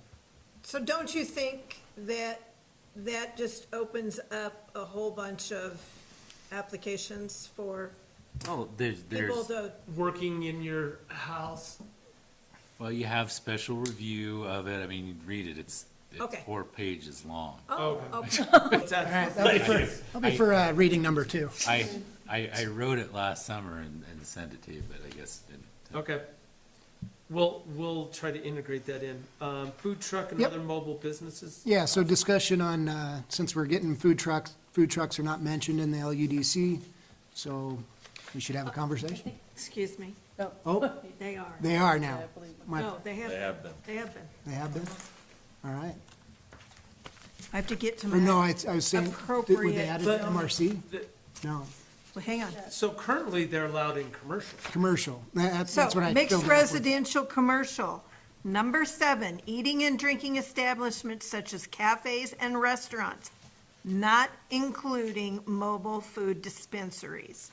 If you go to your commercial section, that is where they are allowed, because it says eating and drinking establishments, including cafes and restaurants, including mobile food dispensaries. So you're only, at the current time, allowed to have your food truck in a commercial district. I think you're That's- just that's what I If was suggesting saying. we to were add it to MRC. specific to that, and it can change, because if you are in an MRC district adjacent to a residential district, there, I don't know, there could be. Well, and it could be both. There could be residents in an MRC district, Correct. so. But if we want to change that, now's the time to do it. Well, I think part of the conversation might be through the master plan and everything, we're talking about maybe having to add additional levels of zoning. Maybe there's something that's above MRC, or, maybe split MRC to be more specific, I don't know. But it seems like a food truck should be allowed in MRC. I guess, I mean, that's what I would think. Jeremy, what's the reason to put it in an MRC? Well, thinking down the road, you have, say, a live-work facility, 3-story live-work facility. The work is not a restaurant, the work is retail. And that owner gets asked what if I put my food truck, park it at the parking lot? Something for your residents to come out, or maybe a lunchtime,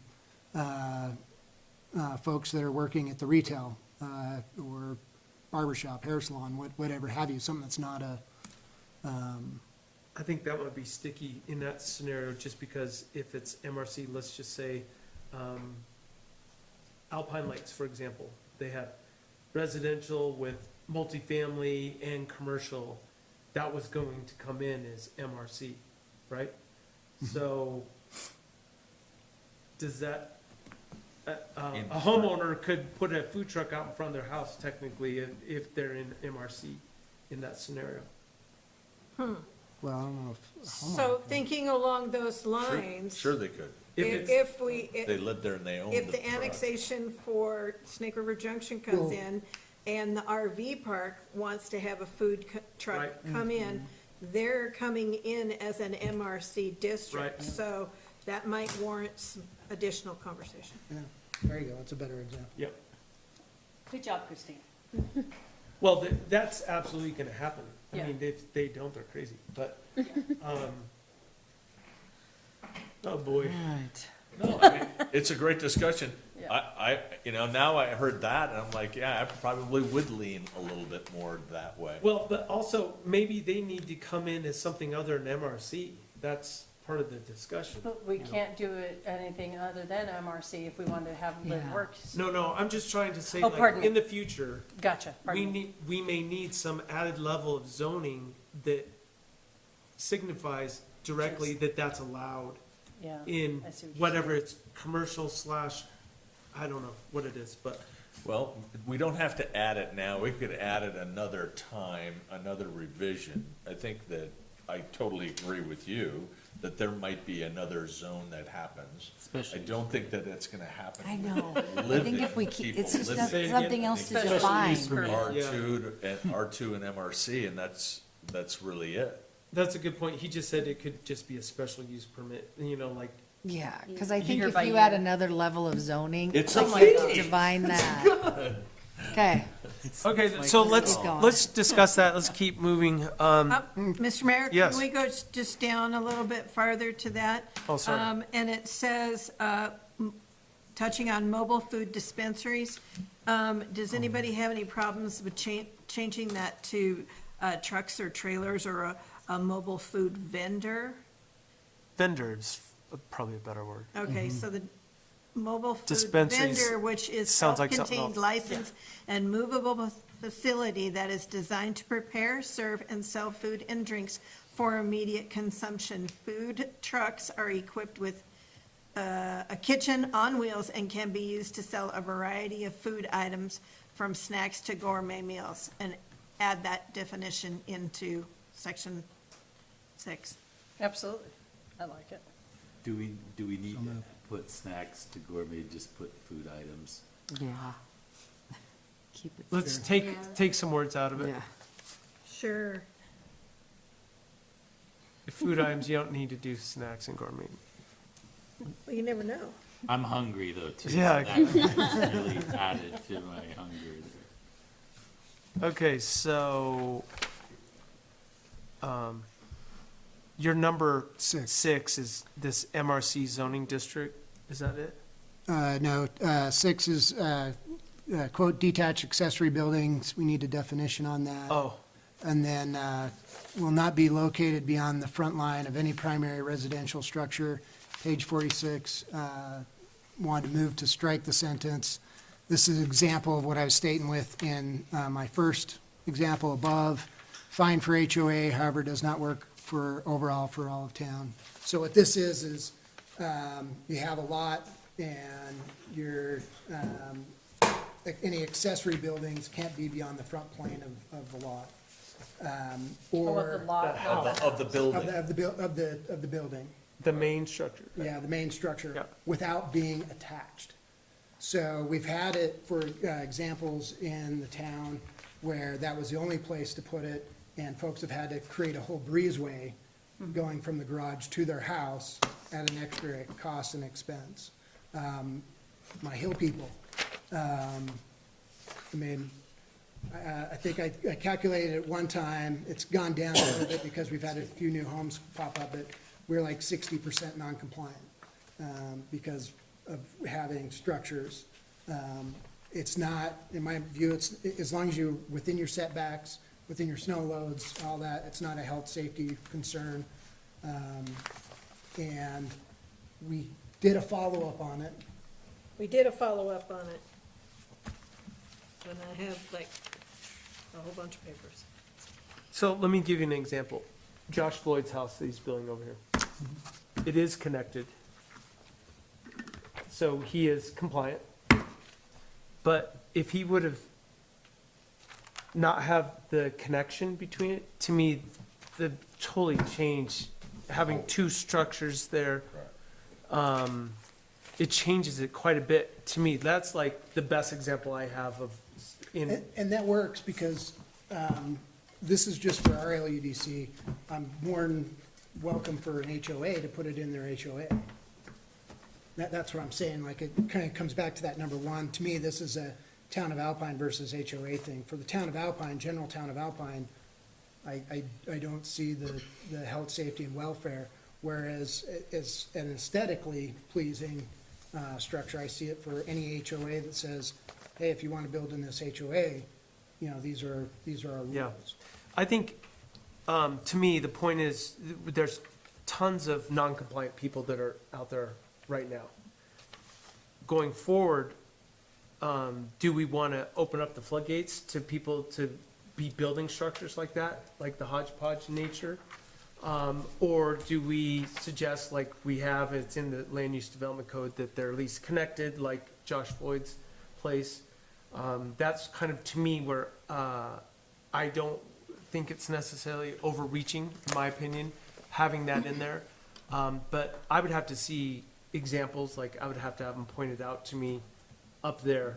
Sure. For me to feel comfortable like removing it. So I'd have to understand it better, I guess is my. I can see it on a hillside though, I mean, I can. Yeah. If you have the main body of the house and you wanna have your garage and there's a hillside and you have to take in, you can't make that distance work, that the garage is lower and detached and there is some way for you to get up there. I mean, I can see it. Well, could that just be a special use permit then? And Or that's the where I variance, was going, yeah. is if you run into it, it just moves into a special use permit. I think the intent is to have it connected, so it kind of meets the theme, but I could see that there is land here, yeah, as we annex and go up the hillsides. I think that you would run into that, and I Well, don't. and correct me if I'm wrong, doesn't it, there's so many examples up there because people just built a cabin up on the hill, right? And then eventually they're like, I need a garage. So, and they just built it wherever it needed to be or whatever. So that's the real reason why there's non-conforming. But everyone going forward, especially if this is in the land use development code, they're gonna work within what their land allows them to do to Well, do it but the you right also way. have, so, what, you ready, Christine? Okay, there we go. You want me? Go ahead. So we have a property on the flats, and it is like half-acre parcel, and they constructed a home, and they wanted to capitalize on the views, so they put their house as far back as they possibly could. Well, then they sold, and somebody else came along, and they wanted to have a garage, because it didn't have a garage. So that application came in, and they connected their garage by a breezeway. And so that's how they were able to do that. There's another example up on the hill that he's referring to on Terrace. It's a corner lot. They had issues with building there. They also did the same exact thing. They got a zip kit home, put it in there, and then they did a stick-built garage, and then they attached it by a breezeway. So it's, Well, just, to me, it adds added cost. I mean, I see the idea of a special use permit, but now, I think the majority of people aren't going to do it. They're going to do your standard design. Build a house with a Yeah. garage. To add in a standard, or a special use permit, just adds another layer to me of BS that someone has to go through government regulation and then to come to us. But, because I don't see everybody going, oh, I'm just gonna do it this way. I think the majority of the people are gonna do a standard traditional house because that's the majority of our lots. But we also have our lots that have two street frontages. There's another house up there they're in a they're actually kind of more of a triangle, and their house is backed up against the triangle. And so to get a garage in there, over the front plane, That's where the variance That's comes in, not gonna because the come up. property itself is limiting their Yeah. Right. ability to. that's the one I'm referencing. That's, and I think that would be a perfect opportunity. If we have a variance, you would just say, just go get a variance. A because special use permit. Or a special use, however you guys want to word it, but I think it's a in our world, it would be a variance only for the fact that you're changing. Can't use Yeah, it's a anything else. variance. change- But It's a it- hardship. so, but the thing is, we have to make sure we understand that if you say you need to go get a variance, there's the statutory Is responsibilities correct, that you have to put out there. So it may just be a special, talk about I limiting. hear you. Yeah. I hear you. We need to discuss that, but I think for me, for right now, until I understand it better, I think, my opinion would be to keep it the way it is and then encourage them to get a special use permit and then keep looking at this if we need to change it. That would be how I'd want to tackle it, but it's up to you guys. on the, just crossing out, yes. So we're just So saying that- all that- this is okay if So there's that, a breezeway. for R1, it reads, front yards, primary residential structure will be set back no less than 25 feet from the front property line. And then, the next sentence is detached accessory buildings will not be located beyond the front line of any primary residential structure. Both street frontages of corner lots shall be considered front yards. So for me, it'd be just crossing out that detached accessory buildings will not be located beyond the front line of any primary residential structure for when we go into this in the future. That's, But if it's built on the setback, you never could. If that house is up to the setback.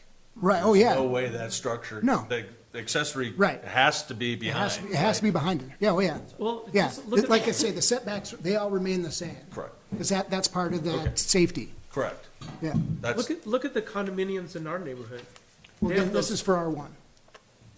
Okay, so that would be different. Yeah, this is only for R1. Okay. Well, those were built A long back time in ago, the, but, before the land yeah. use development code came to be. but that's just another one that came to mind, that there is other examples. but see, that's what we're trying to avoid though, Eric. I mean, we're trying to avoid the hodgepodge stuff that was built up on the hillside. Totally agree, yeah, You know, it's just, yeah, it can be done It's better. eclectic. it's a, Okay, let's keep moving forward. It's It's diversified. 8:40. So we got 8, landscaping requirements, page 48, 54, 60, and 64, add xeriscape, rain capture, and/or other water conservation options. you forgot 7. Well, Oh, I his- did. That's what he is doing. Oops, sorry, He's 7. 7, yeah, that's what he's talking about. yeah. Sorry, number 7. But didn't we already figure that one out? We're gonna keep the zero. I'll go back to 7. 7, setbacks are required specifically for the safety, legal, and aesthetic reasons. The only, this is a quote, "The only items allowed in the established setback area is landscaping and snow storage," end quote. Page 47, 57, 62, 67. So the discussion is, well, with that said, are fences allowed within that? Also, it has been brought up that parking may be needed. I guess this is where Brett will talk. There might be other issues, something to discuss. Happy to weigh in. Come on up. Or do you want Pull up a chair, Brett. He can come sit right Come here. up here. Yeah. Okay. So, we talked about this before. I think there might be 2 things to be helpful. Yeah. One would be if whoever's driving the mouse, could you pull up Lincoln County GIS? Sure. Town of Alpine? And then I'm wondering, Sorry, we forgot to do that. that's fine. I've got it right here. Is it possible to grab a set of the live work unit drawings in your office? Just, we need an example. So, well, that's going on. I'll just start with the notes I had. So I think part of it is Town of Alpine does not allow off-street parking. It puts a lot of demand on the site for parking, and parking drives everything. I'm full agreement with any kind of buffering, like landscaping, something there. The discussion we were having was, a building setback is for a structure. You could have a 35-foot, 45-foot tall wall in commercial or MRC. And that's a totally different application than for a parking space, you know, flat work and cars. Thanks. I don't know what. No, it's fine. And so, historically, we've been allowed to technically go to the lot line. I think that might be taking it too far. We don't necessarily want asphalt to a lot line. I think there should be something there, but the, going with the building setbacks, I think is too aggressive. It's too much. Because you are then reducing the building footprint or the building envelope by the parking that you need. Does that make sense? The parking Yeah. requires you to move the building structure in, shrink it basically. Yeah, To so, accommodate it. so then, okay, if someone really wants to do it, then they're going to, consider underground parking. You know, you can easily, a parking structure, you can be $300,000-$400,000 a space, you know, that was probably 10 years ago. Or the building might be elevated so you can park underneath it, we've seen that. So it all just adds cost and complexity that I just don't think is necessary to make most of the projects that work, you know, it's a historical precedent we have here. We're talking this whole development, like if we zoom in on Town Hall, the public buildings, you know, they all have parking in the setbacks. Sorry. And so, so that's my point. You're reducing, and so here, this is just an example. So this is one working on for a while. Some of these projects go on for 1 year, 3 years, all this. So here's the site plan. On this one, we kept 5 feet minimum. I think that's a healthy minimum to allow some planting and a fence. Do I think it should go to the lot line? No. And so this line represents the setback. This is a non-conforming existing building. But if all these spaces go in, then you are reducing the owner's building envelope. Right now, the LUDC says the minimum is 5 foot if there is a fence. Okay. Because the land use development code was vague about setbacks and what we could use with them, the only thing we could hang our hat on was the 5 foot. If your neighbor had a fence, you had to have 5 feet of Buffer between you had the fence. So that's why it is. It's really, do you really want to concern yourselves with having a setback requirement here in this town? For buildings. Because in the town of Jackson, you wouldn't be able to build that. And you wouldn't be able to they wouldn't be able to do any of it. You would not be allowed to park in the setback. But you could build this in pretty much any other town in Wyoming. Yeah, and we would say, build it up and park underneath it. I disagree with that. I don't think we need to add that level of cost yet for the people. No, I'm just saying, it's really about the setback. Right, I don't have a problem if people are parking in the setback, especially if we have the buffer. Then you gotta put it in an ordinance that says that. Like, Because that's- right now that's it- like a site development setback. So they might say your building has to be 20 feet off of the road, but you can have site development up to 5 feet off of the road or something like that. Exactly, yeah, there's gotta be some language in there, because there is none in here. Okay, so we're talking about specifically commercial buildings, correct? Correct? Or, It'd be, MRC. MRC commercial, maybe probably All of R2. them might okay, be. so can't we put that in the design review guidelines? I don't know, it's just so vague. You could, but I think that it needs to be specifically in here. Yeah, I think we're talking about also, because it's page 47, 57, 62, and 67. So I'm assuming R1, R2, MRC, and commercial. Correct. What if there's, this is commercial? Or this It is was, MRC? it's MRC now. yes. MRC. If you have two properties that are back-to-back MRC and there isn't a fence, then what happens? I just say, the minimum you can go to is 5 feet. It seems like a reasonable number. So that would be 5 feet each side if you had MRC to MRC. So you'd have a 10-foot buffer then. If you had MRC to commercial, I think, commercial has a 0 setback on Right. some of the boundaries. So, but I think for parking, there should be something in there. Yeah. And I hear you. I'm just saying, the reason why we're at this place Yeah. is the land use development code does not specifically tell you what you can and what you can't do in a setback. That was like number one that we found. Right. It needs to be somewhere in there. Now, I hear him. I totally understand this piece about parking, but you either have to make an ordinance that says that, or you have to follow and say who gets to park in a setback and who doesn't. Well, what Brett is suggesting is we change the land use development code to allow that, right? No. We have the ordinance. I understand that, but which ones get it? Well, we're gonna determine that. Are you gonna do it all the way? Because the discussions haven't really been about that. It's been R1. Are you gonna let people park in everywhere? Because that's what you're doing. It's not like that in where we come from. I don't know any city that I've worked in that has ever allowed that. Your setback is your setback.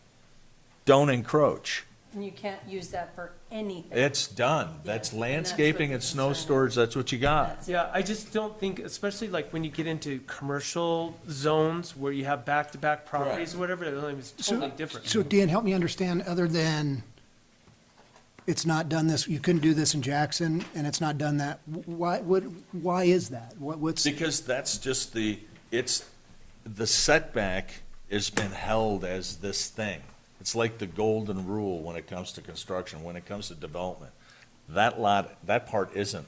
Now, I totally get a lot of things have happened here over the years, but you go to Afton, you go to Victor, you go to Driggs, Go to Jackson, go to Pinedale.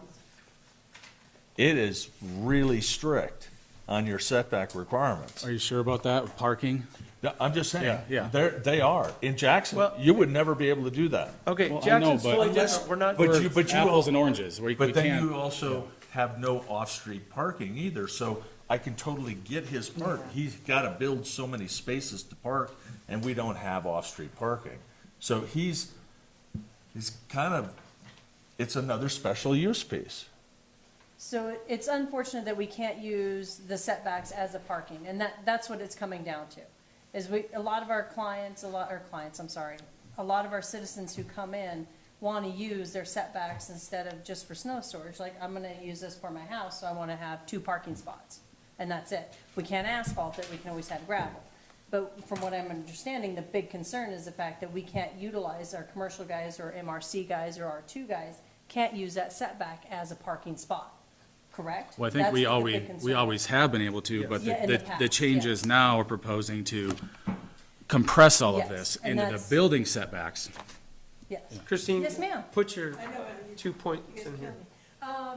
Mr. Mayor, Yes. can you go to page 46? I don't know. 46 is specific to R1, but you will find this in each and every one of the districts.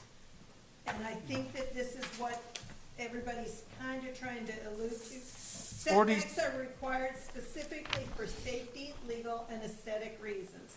The only items allowed in this established setback area are landscaping and snow storage. And that was the proposal from September 2024, I think, it's in red. Yeah. And so that was incorporated into each and every one of those zoning districts. And I will say this, Eric, when they started having problems with this up north, they changed that and went to impervious surface. They knew that it was gonna be an issue, Which is a percentage, right? because now it became percentage, and it went percentage towards creating the setback and more. So, like me, Brett, looking at this, the only, where I kind of go, okay, concern is with having the parking there, will you have enough snow storage? This one, yes, that we have landscaping, snow storage, and parking all met in the site plan. Is this really a problem? That's why, I mean, I've got another one in their office that has a similar, it's the same discussion. And, So where's your snow storage here? Is it in the dark? yes, It's here, I Okay, think. and Well, does it it's the come to, dark. what's our new, is it 10%? it's 20% of paved area. Okay, so and you've run the calculations and Yes, this one's approved. this is conforming? This one, Yes. this one has already been to the Passed, permitting yeah. table, and it has been issued those permits for the live work units. And then the light gray and the dark gray would be landscaping combined, but the dark gray is just snow storage. This is light gray. Oh, I see what you mean. So this gray back here. And these I shaded because those are dedicated to Because the this parking. He's using it for an example. What? I mean, that, for me, that's my, is if you have the snow storage, Right. Do we care? I don't, yeah, you know, and the 5-foot buffer, you know, I get it, because essentially 5 foot is equal to 10 foot with your neighbor, yeah. That's correct, yeah. My biggest concern is snow storage there? It meets the requirement. And if there was a horrific winter with 3 times the amount of snow we get, everyone would be in the same position. Yeah. They'd try to truck it off or something, right? Or That's, you're gonna end up using parking spaces, you're not gonna be able to park there. right, I mean, we're all in the same boat in that regard. Yep. But this meets the requirements now. And, you know, this stuff where we have parking essentially right to the lot line in places, I think, I feel like the best answer is a 5-foot buffer for parking, which will give you 10 and 2 lots. And the other concern I had was, keeping up with significant changes like this, if we're talking about them now, and then we're gonna talk about them again with the land, or the master plan, that's really tough for developers and owners to keep up with on commercial projects. So that's my angle. Yeah. I don't love seeing back-to-back-to-back parking lots. So having this 5-foot buffer on each side, I think helps with that. And not everyone is going to go to the 5 foot, but it does create a limit. Whereas I think the way it is now, you could technically, you could Well, have two people just join up right there on the lot line. And And the only reason why 5 foot is because there's specific language in there that specifically says, if your neighbor has a fence, you have to have 5 feet of buffer. That's the only thing that we could hang our hat on. Okay, So that- we that don't needs to have be that changed. mechanism in here for that 5 feet. We've talked about it, but it's not been Well, it's- implemented in here. I think you need to change the language from having a fence to just all these have to have 5 foot, if that's what Brett's suggesting. Well, I- that's what, Yeah, I thought we were I think- talking about, trying to implement that in the land use development code. I agree. 5 feet with or without a fence, the fence Yeah. becomes irrelevant at that point. Yeah, Well, it actually minimizes your snow storage, really. a fence does, Correct. yeah. I mean, it's, but you can't stop your neighbor from putting one Right, up. if they so, I put mean, one up, yeah, whatever. It's really, it's, you know, Rachel, what would you guys do up north for setbacks? It depends on the zone, but I mean, like, a lot of them will have like 5-foot setbacks off of the side property lines and rear. A lot of them do have 5-foot setbacks off of the side or rear property lines, and then your site develop, I mean, town gets a little funky up there in terms of like parking, but if we're pretending that they don't, then your site development setbacks and your parking would fall within that. So you could go outside of your building envelope, but up to a certain point adjacent to your property line, kind of like what Brett's showing there. And it's a vision too. I mean, it really is, it's a vision going down, and we are really only talking about the main drag all the way through, because that's all where most of the congested commercial stuff Yeah. is, and MRC pieces right here. But we have to consider it for growth in the, we have to, Correct. for the master plan. I mean, I guess the alternative is, if you say you can't park in the setback, then you're gonna have 15 feet on this side, right? For MRC, yes. Yeah, you're gonna have 15 feet here and 15 feet there. Now you're gonna have a 30-foot buffer there, That's correct. which I don't know that you need that.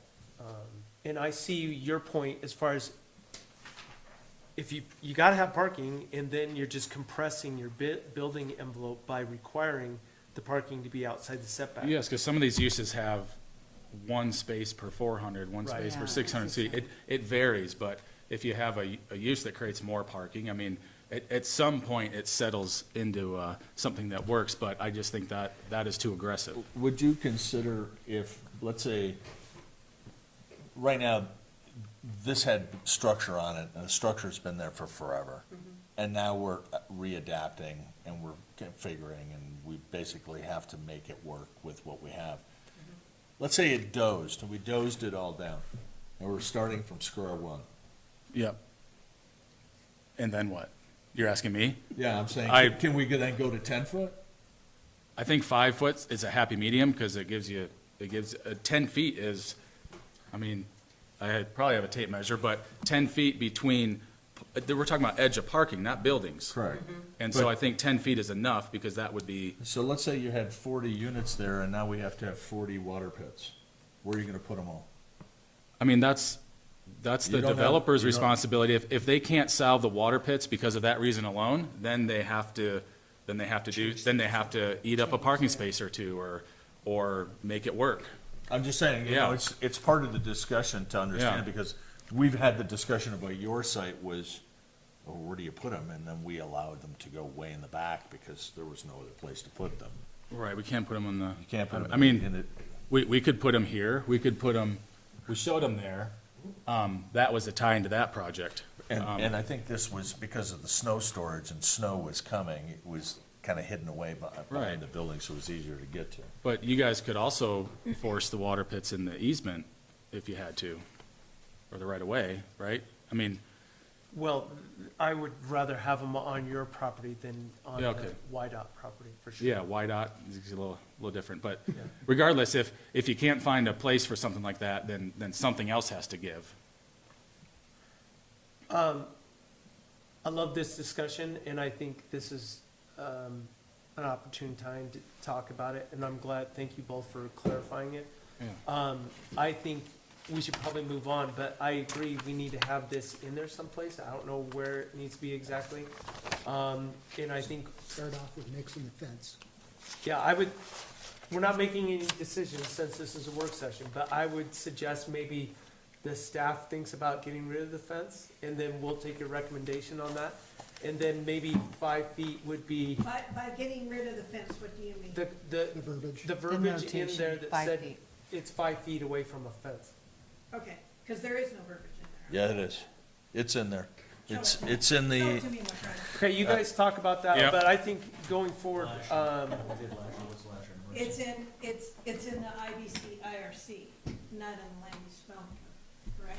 Oh, no, it's in here too. Okay, well. Yeah. you guys, We'll get you to it. guys We'll look get to that it. up. Thank you. Remember that. Okay. But I think I would be totally open to 5 feet, because I understand exactly what you're talking about, and I think it looks nice to have at least. Is that commercial and MRC then? Sure. Yeah. R2 and up, I mean. I would say R2 and up, An- that's, An apartment complex Yeah, here- should not be paving to the property line either, but you leave R1 alone, I Okay, just, so- I would Yeah. say R1 should stay alone. yeah. Can I just Yeah, get go for it. clarification so I understand where we're going here? Property line, nothing within that 5 foot from that property line? no parking with, No, no, Just- just no parking? Snow Can I get storage snow storage and- for- and I can get landscaping. Snow storage and landscaping. In that 5 foot, even though I have a 15-foot setback? Mhm. Okay,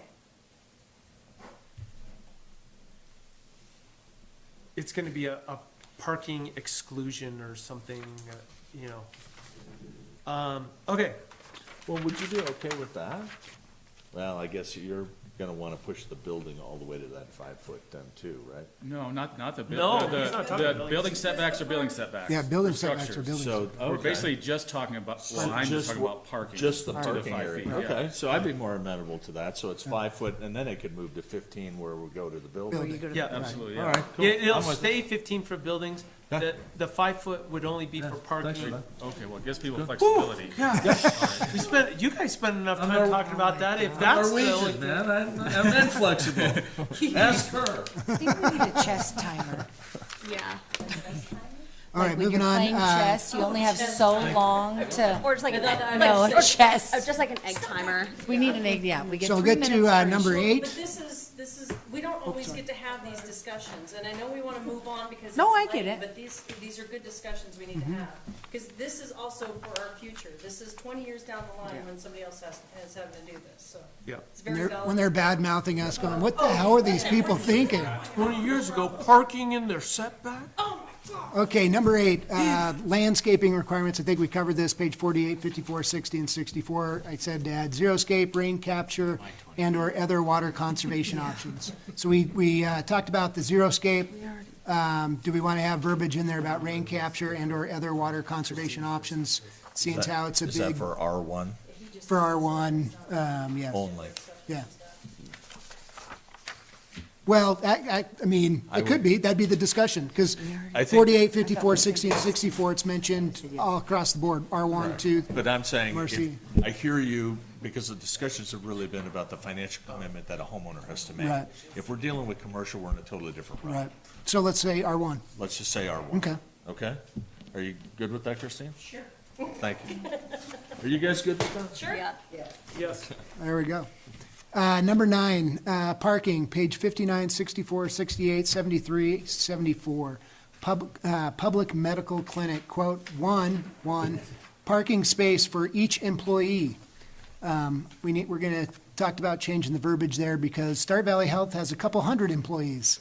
And are we required for them to have hundreds of parking spaces? Need to be rewritten, same with other parking requirements. So, got with Christine. So we came up with, on that flow chart right there, we took veterinarian clinic off of the one and added a new separate line for it, and then kept that at 1 per 600 square feet. But for the medical clinics, 1 per 200 square feet of gross floor area, 3 reserved parking spaces for emergency vehicles. We did consult Mr. Hunsaker on that regarding the requirements for the Alpine Medical Clinic and How many square feet is that building? 40,000, 20,000.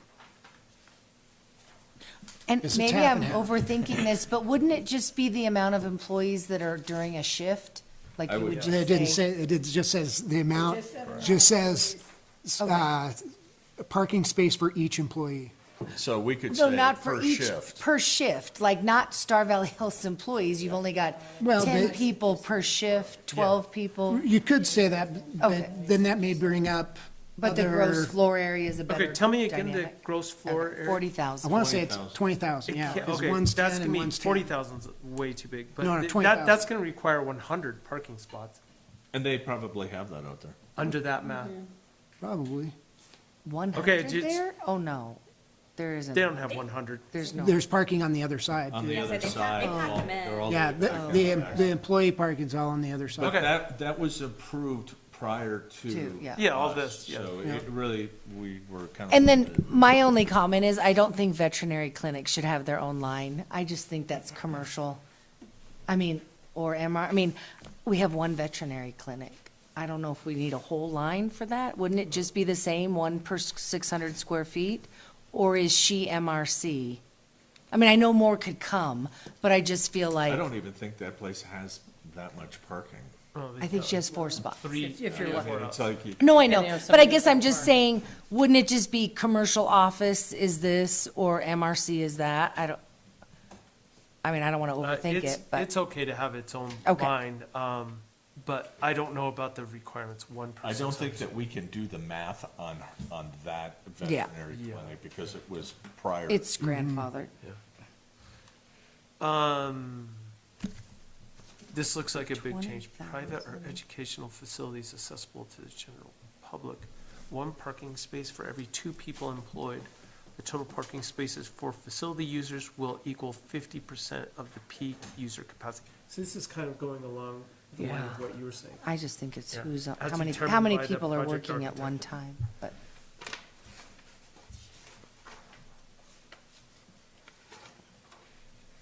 And Okay, is so- that a preschool? Yeah, what is I bet you our preschool has way more parking than Oh. they need. The CDC. could be the CDC, could be Jumpstart, could be Okay. the, if a school Daycare. were to come, whatever. Any kind of educational facility. I'm open to this. Could be a library. I would, someone would have to come tell me that this doesn't work for them before I really could make a determination. But I agree with what you've said there. Are we done with your general comments? Pretty much. Number 10 was, I'm sure there are other items, maybe the special use permit can have a catch-all for some new idea in the future we haven't seen. I mean, it is. It's going to be, in the future, we're not going to have any idea that someone's going to come and say, I can't build my building, it won't conform for this use, whatever, can I get a special use permit? And then we come through and do this whole process over and decide what changes we want to make at that time. Anyways, everyone has put an incredible amount of time and effort into this, so I appreciate everyone, what they've put into I this. just had 2 questions. Yes. I didn't know if we ever sussed out on page 112 on section 4-803, standards for commercial light industrial. On the very bottom, it says sign height. We had talked about this and hashed it over quite a few times about the mean elevation of the fronting street. Did we ever get that sussed out? Hammer that out on like what we determined what the center of the street is? No, because there was too many variables. Okay, so are we just gonna leave that as it is for now? I'd say And address that it later? It's basically a height off of the crown. Right, but But- then, yeah, so I didn't know, and I just had it on my notes that we talked about it. And then, Miss Christine, I sent you an email earlier about, I had a note that we were gonna put development, a definition for development in the definitions. Did we change that to not want that in there as well? I was working on that Okay, this pardon me. afternoon, Sorry. and I I just didn't remember if we wanted to put that in there or not. I think we wanted to put that in there, I just was trying to get that. Well, it's not like you didn't have a whole lot of other things going on, sis. We just talked about it at one of our That's fine. sessions. I think signs in general needs to be looked at. I look at I did make a the note of that, RV too. park, their sign is so cool, and they're able to do that because they're in the county. They're soon to be in the town. I don't know, I think we probably need to consider revamping. I don't know if we can handle it on this one. Again, if someone in the future, if we have the special use permit, if they want to build some special sign that town council approves, then go for it. But I think we don't hammer into that right now. Yeah. Let's move forward with what we've got, and you guys are gonna have a lot of extra time since you're not looking at plans. Sure, You guys yeah, can, thank you you very much. guys can look at all this. I do not concur with your detective work. I'll bring the time clock and we'll start keeping time for that, Eric. How's that? That sounds good. So those were the only two notes that I had left over that we hadn't had addressed on the emails that we had gotten. Okay. I'm fearful that we're not gonna be able to make these changes and get them dialed in before the February meeting, but that's up to you, Christine. Oh, yeah, Don't I make would that concur with that. Oh, you did say March. No, no, Yeah. but I said if we couldn't get it in February, then we could do it by March. You're comfortable with having it done by March meeting? Not February, right? My happy assistants over here. Yes. March is perfect, March not is February. looking, yeah, February's lost code. February's the It's a hard, Oh, it's a hard no. I mean, you have a week and a half. Oh, That's true. don't make eye contact. That's a No, possibility. I'll let you That guys, is true. I'll let you guys talk about it and see if it's a possibility, but the sooner we get this done, the better for the building season, to clarify this stuff, in my opinion, but, So you're looking for a finalized draft copy? yeah. For the We- second. For the second reading, that's not to say that we're not gonna have changes for the final, but if you can get it done in February, great, if you can't, it didn't happen, but, And can I bring up Yes, please. something, since I'm new? I'm sorry, so don't kill me for this question.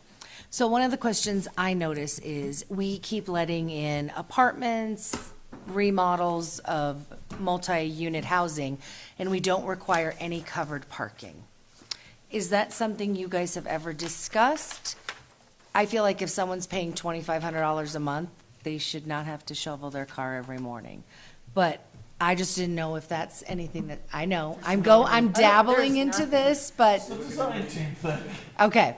I just was wondering, I mean, just because I see it a lot in other towns where apartments, Jackson all over, that have, I'm not saying we just don't Jackson. say the J word here. Okay, I apologize, It's been not thrown around very Jackson. loosely tonight. No, there's a few out there. I just Yeah. was wondering if that's something that's ever come up. Nobody's ever really Maine mentioned has it. a requirement. No, they don't Yeah. ever, no, I mean, just a developer will do it, that they will just have, and I'm saying covered, I'm not saying garages. I haven't Has any rules. Yeah, let alone, I I know. don't think I've seen Well, we could anything on definitely the go plans that underground. we've ever had. Okay, Come no from worries. I think not. I just walked this whole town and I was like, I can't believe we don't have any So, covered parking. Thank you for bringing that up. We're not We're not gonna dismissing do it you. now. No, you but can what- dismiss me. No, we're not dismissing you. I think it's a good conversation to have. I think that, talk about expense, that right there is going to add a lot of A lot. expense. Because, yeah, it's snow load. And snow load, how it Wind works and load, everything. shear But load. that's definitely something that we should put on the radar for Okay. next year when we talk about this stuff again, or they can have the discussion at some point. No, I'll make a definitely note. be stated. I'm making a note of that. It's, I mean, again, I'm just trying, for a renter, Yeah, nobody's ever It mentioned could warrant anything about it. discussion. However, those issues will have to be put not in the setback area. So that's another consideration. So now you're making your Yeah. buildings smaller and stuff like that. Well, that could be in But the the other 5 foot. funny thing is there's a lot of people that have garages here, and do you think they park their car in their garages? Exactly. oh, no, and I'm not You know saying what I that. mean? Yeah, So, agreeable. But that would warrant more Okay. more discussion. That's okay, don't worry, that was just, But we're just putting a it- comment, we're- people. We're putting it on the radar, okay. Shay. Oh, no. So if we, but here's the thing, is that if we have these conversations and there's ideas, if we don't bring them up and to discuss them now, we won't, Yeah. it limits us if we're ever blindsided by that same question by some builder or Yeah. anybody else. So, Nope, I get it. absolutely. I think anyway. Yeah. There's people that came and sat through that long-winded discussion. Was there any comments that anyone wanted to make? I know we don't have Definitely a, reward those who. yeah. Would you mind coming up to Oh, we the, need to put the mic up there. Sorry, Diane. You gotta push the button. no, Don't touch, don't listen to Dave. Hi, everybody, I'm Diane Palmer. Short-term rentals, is that a problem now? It has been. Currently, you get complaints Yeah. about short-term renters? Okay. there's, like Shay said, there's a few bad apples. And we do get complaints, for I sure. don't think it's major, but. That's the only question? Diane, that was nothing. I mean, at least She's like, I'm going home. 3 hours later, and that's all. Jeez. But any other comments? Katie, it's your first meeting like this. Did you have something you wanted to add? We want to give you the opportunity. There's the opportunity. Oh, Lord, what did I do? Considering the setbacks area, I would love for the parking to be able to be in up to 5 feet and not the 15, because looking at certain properties and we want to expand, one of them we couldn't do because if we want to do a 4-bay shop on this property, we can't because we need so many parking spots, but you have that bigger setback. So, Yeah, what you're proposing to do is going to be affected by that discussion. yes. And I think you're a perfect example. I would hate to limit this Yeah. new business that's needed in the Yes. town. They will not be able to utilize all of their land as well as they possibly could if we did not allow that parking Yes. within 5 feet. I mean, of the setback. I am all for having the landscaping. I want my place to look great too.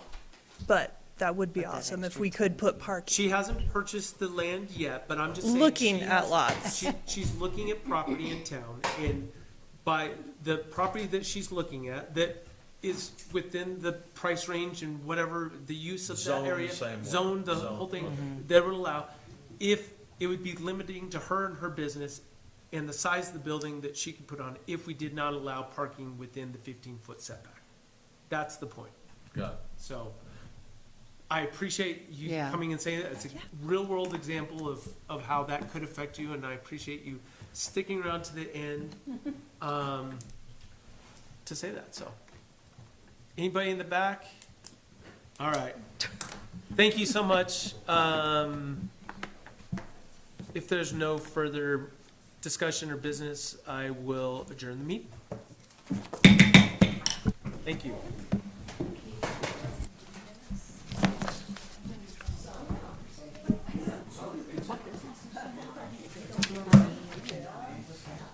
Oh.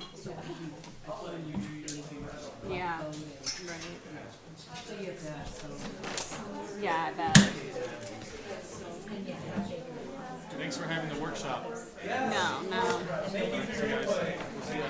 Yeah.